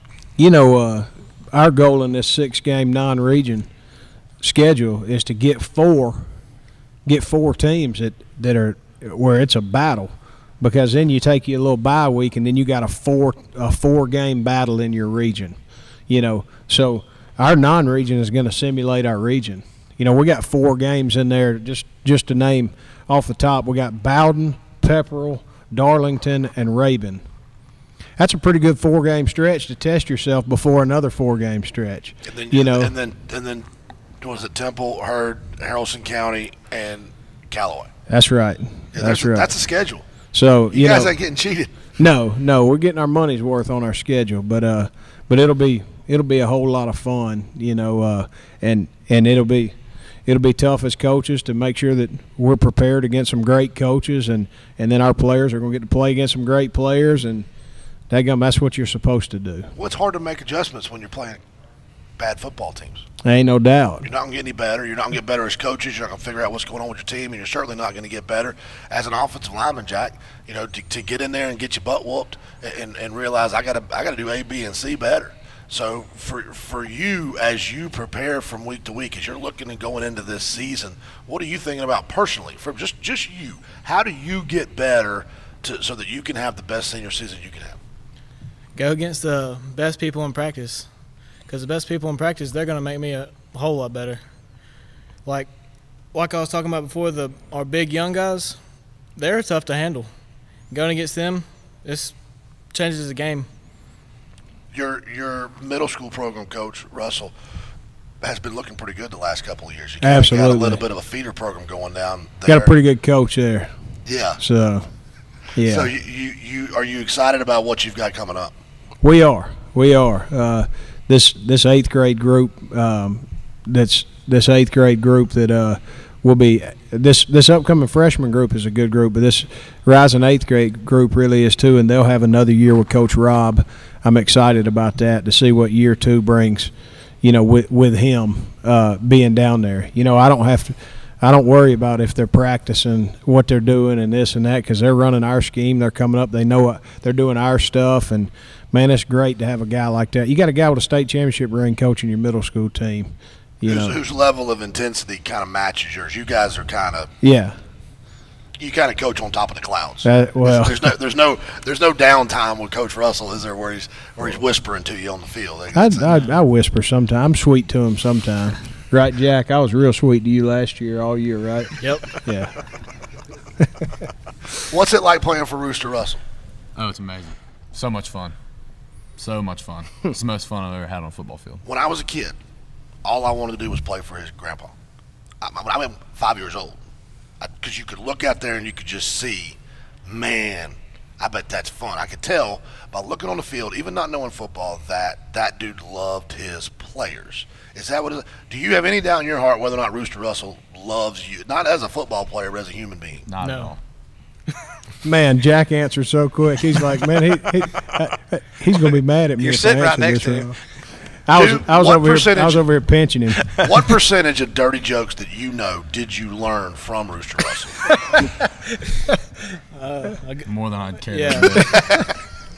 Oh, me. So we're ready to start hitting somebody. We are. You know, but I told our guys when we found out what the season was going to do Tuesday, you know what we did Wednesday? We took Wednesday off.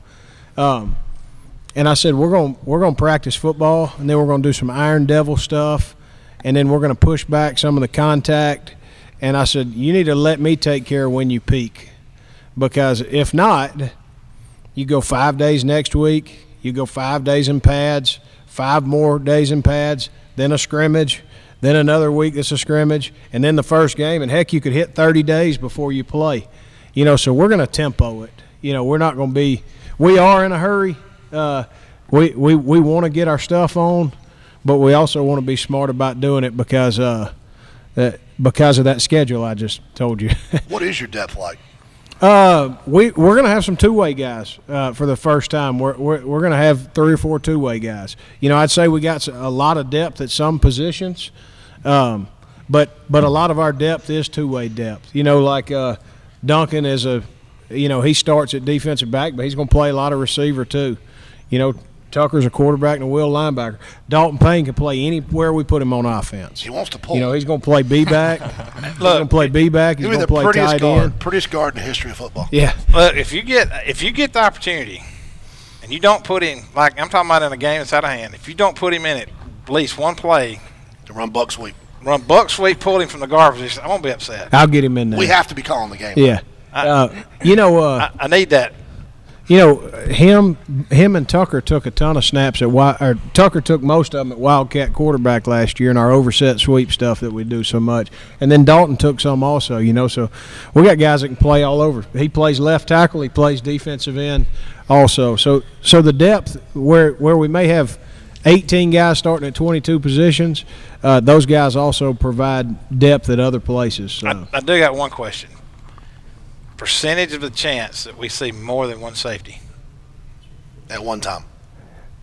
If they put 2 backs in, we'll have 2, but they'll be real low down there in the box. How about that? 6. So, 6, yeah. 7, 6. That's pushing it. So, and then. No, you're not going to see more than one safety. I didn't. You know what? He started twitching just thinking about it. That's why I asked the question. No, I wanted to see the you know what my belief is on that, and is man coverage is an accountability thing, and we have the greatest kids on the planet, and it means something to them to not let their teammates down. So when you put them on an island and you say, "Hey, you got that cat because your team's dependent on you," we play the crap out of man defense. So. It allows us to stuff that run. You can ask Casey. I love it when you know they're coming out, they're gunning, and you get your one deep. I love it, don't I? We'll see.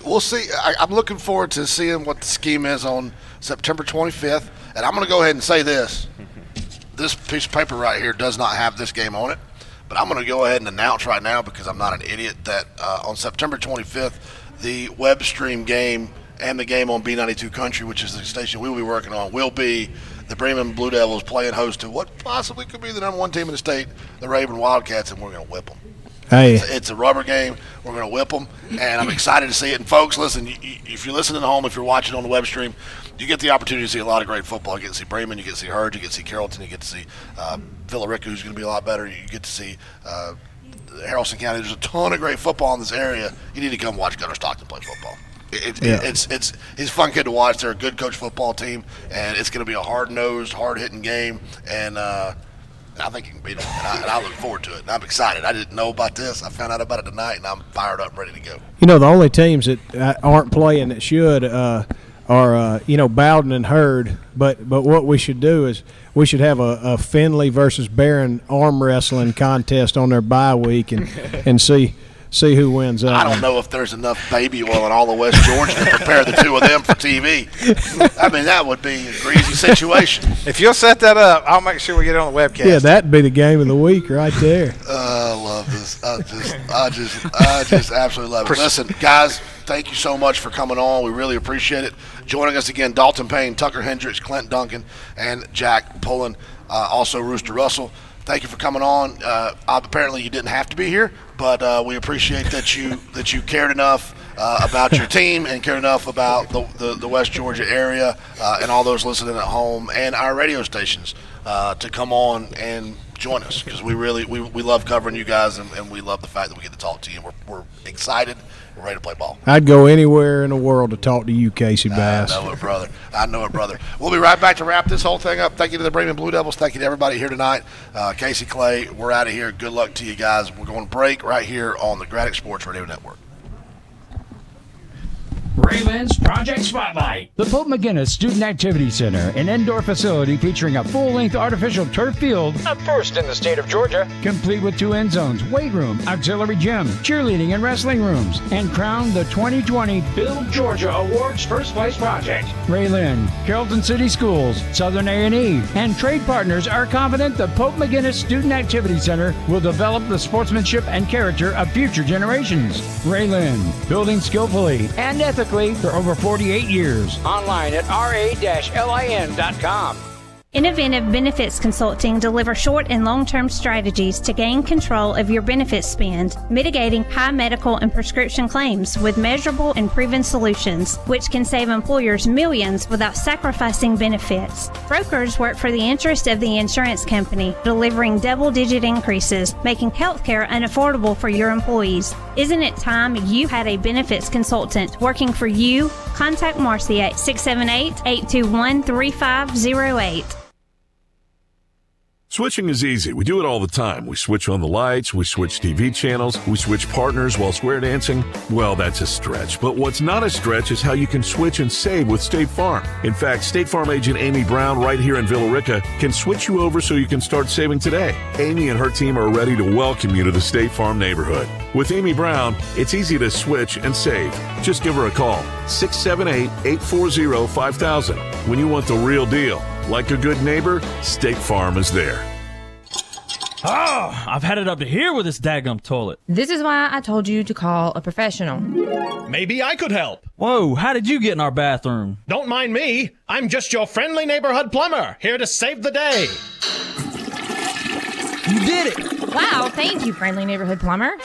All in a day's work, ma'am. At West Georgia Plumbing and Septic, we repair what your husband, well, can't. To schedule an appointment with your friendly neighborhood plumber, visit westgeorgiaplumbingandseptic.com. Whether it's a car accident, storm damage, or a fire, when the unthinkable happens, it doesn't matter if you saved money in 15 minutes. In this moment, it doesn't matter if your neighbor has the same insurance you do. In this moment, what matters is that your independent insurance agent and the company that stands behind them have you covered. Auto Owners Insurance, the no-problem people. Visit Susan, Gary, and the rest of the crew at Southland Insurance on Corporate Drive in Carrollton or online at southlandinsagency.com. Kiss 102.7 WCKS, Fruithurst, Carrollton.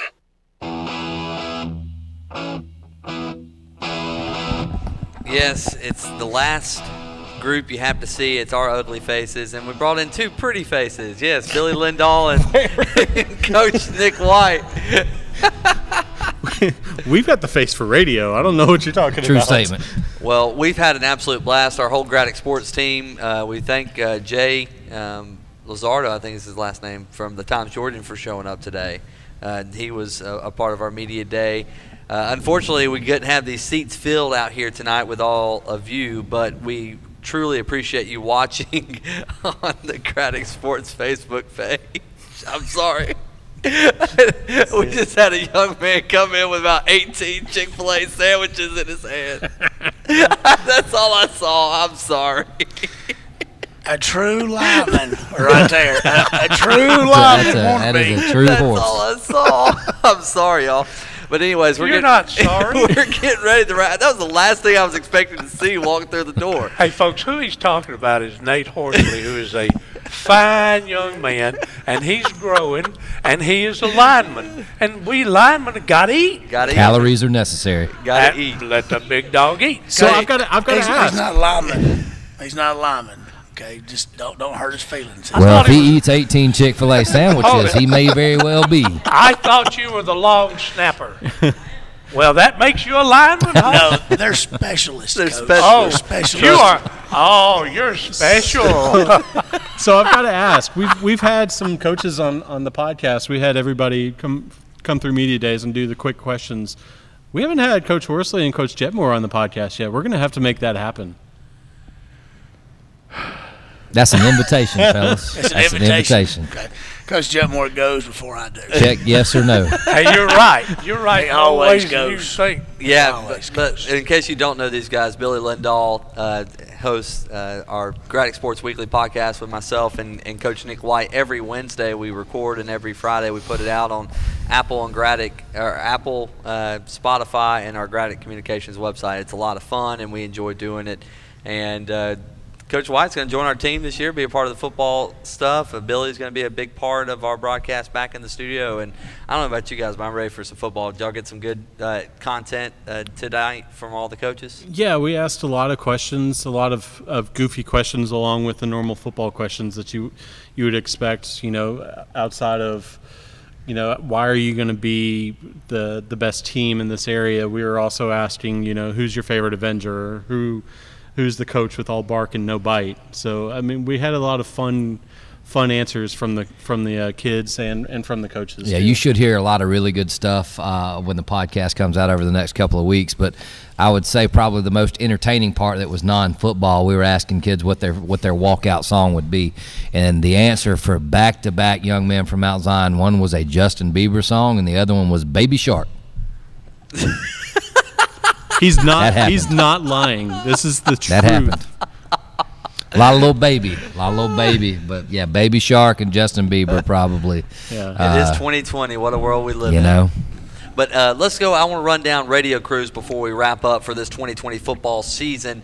September 4th, can't get here fast enough. We're going to get started on August 21st with some scrimmages, but September 4th is the date that will have all 9 of our teams in action. On B92 Country this year, you're going to have Casey Bass, Clay Harden, and Coach Nathan Horsley is going to pop on down to the sidelines this year. We're looking forward to having Coach take that new role, and that's going to be a great broadcast. Great Classics 98.9. Todd Corder, a new guy that we'll be bringing in this year. Him and Coach Verlin Best. Everybody knows Verlin. I mean, yes, sir. And he's going to go. We'll probably hear a lot of fishing stories as well. We're looking forward to that broadcast. And then on KISS 102.7, Aaron Sones, Greg Waldrop, and Cade Perrion going to be the sideline guy this year for the Trojans. And then on WKNG King Country 93.7, we've got Seth Kane and Coach Kenny Walker, who is recovering from eye surgery that was successful today. So we've got a great crew. And then we're adding Coach White to our tailgate and halftime show with you, old man. So it's going to be a lot of fun. I got to carry somebody else? Golly. What am I doing wrong? Wrong deodorant. That's what it is. Coach, you got a wide back. Wide back. You can. Well, y'all want to wrap it, or you want to say anything final before we wrap it up? No, I mean, Coach and I had a blast. Thank you for letting us be a part of this. The podcast, be sure to listen to the podcast. We'll probably edit all of the interviews and have it out by next Friday. And then the following week we'll do Matt will be back from vacation and we'll be doing phone calls. We'll actually be taking phone calls from fans. So be sure to call in 2 Wednesdays from now for that podcast. But sounds about right. We're having a blast, man, and we don't hope call to. Don't call me next week. I won't answer. Well, I would say this, and you guys have said it before, but my biggest takeaway from the day, and football is big across the entire state of Georgia, but I promise you in West Georgia we have some of the best players and coaching staffs, not just across the state of Georgia, but in the country. We have a very, very a good set of coaches and players that will represent us this year, and I look forward to being able to join you guys and talk about nothing but good things about them. All right, number one, Mr. Carter, Mr. Powell, Nathan and Carter, your son Carter is going to be on the podcast, and you said it was going to be when? Next Friday. Friday, so just listen for that.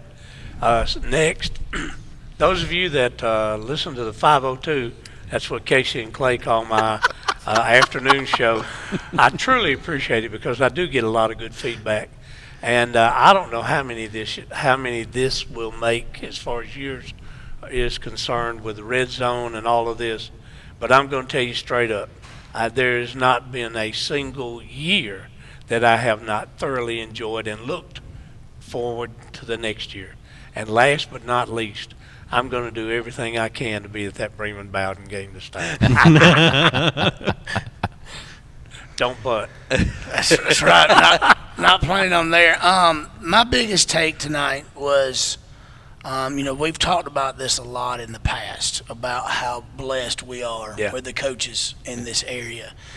And, we all tried at one way to put that question about what these coaches did during the COVID time for their teams.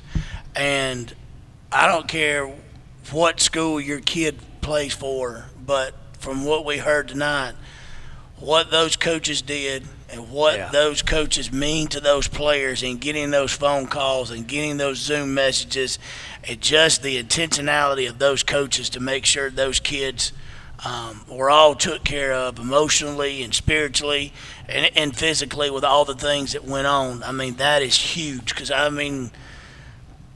don't think you can find that in a lot of other areas. No, and tonight we had 9 schools that walked in here that all had a plan, and the kids talked about the plan, knew what the plan was, and they got the execution. And, hats off to all these head coaches because, it's crazy times of what they're having to do right now and what they're having to put together to, to take care of, the kids in these communities because, we all want football, but the most important thing is we want everybody to be safe, with everything that's going on. And so that's kind of that big plan. And what they all did, kudos to every one of them. Well, I want to thank everybody here at the Carroll County Performing Arts Center. Thomas back in the back for making things happen. Glenn Harding for being here tonight. Miss Charity Aaron and all the staff here. Joel Brock behind the camera. David Brock back in the studio. I hope he doesn't kill me because I know we went over time and he's got a morning show to do tomorrow. So, as well as Dusty, the podcast guys, Billy and Coach White, Casey and Clay showing up. Boss man Steve Gradick was here tonight too. I don't know if y'all got to say hello to him or not, but he was here. I saw him. And we appreciate him. But Seth Kane. And, yes, Seth Kane was here as well. We appreciate him. Hey, he's going to be calling the games on WKNG King Country for us for Haralson County. It's always good if Mr. Gradick's here and he doesn't escort you out the building. So, well, for Coach Nathan Horsley. Hey, before I say goodbye, I know – but you do it every time. Well, I have to. No, because why these can't people, you just say for Coach Charles Jetmore? Because these people pay the bills. Well, here you go. Read them off. Well, hang on. You can read those. But there are so many people that pay bills that we do not even get hardly a chance to say thank you to because we're flying through the red zone. We're flying through the tailgate show and halftime. So this is a blanket from me. I know what you're doing, and I appreciate it. Don't forget the World Wide Web. Coach, come on, man. Come on. For Coach Charles Jetmore. And for Coach, and I'm not a coach, but for Matt Skinner, we'll say so long and see you on September the 4th.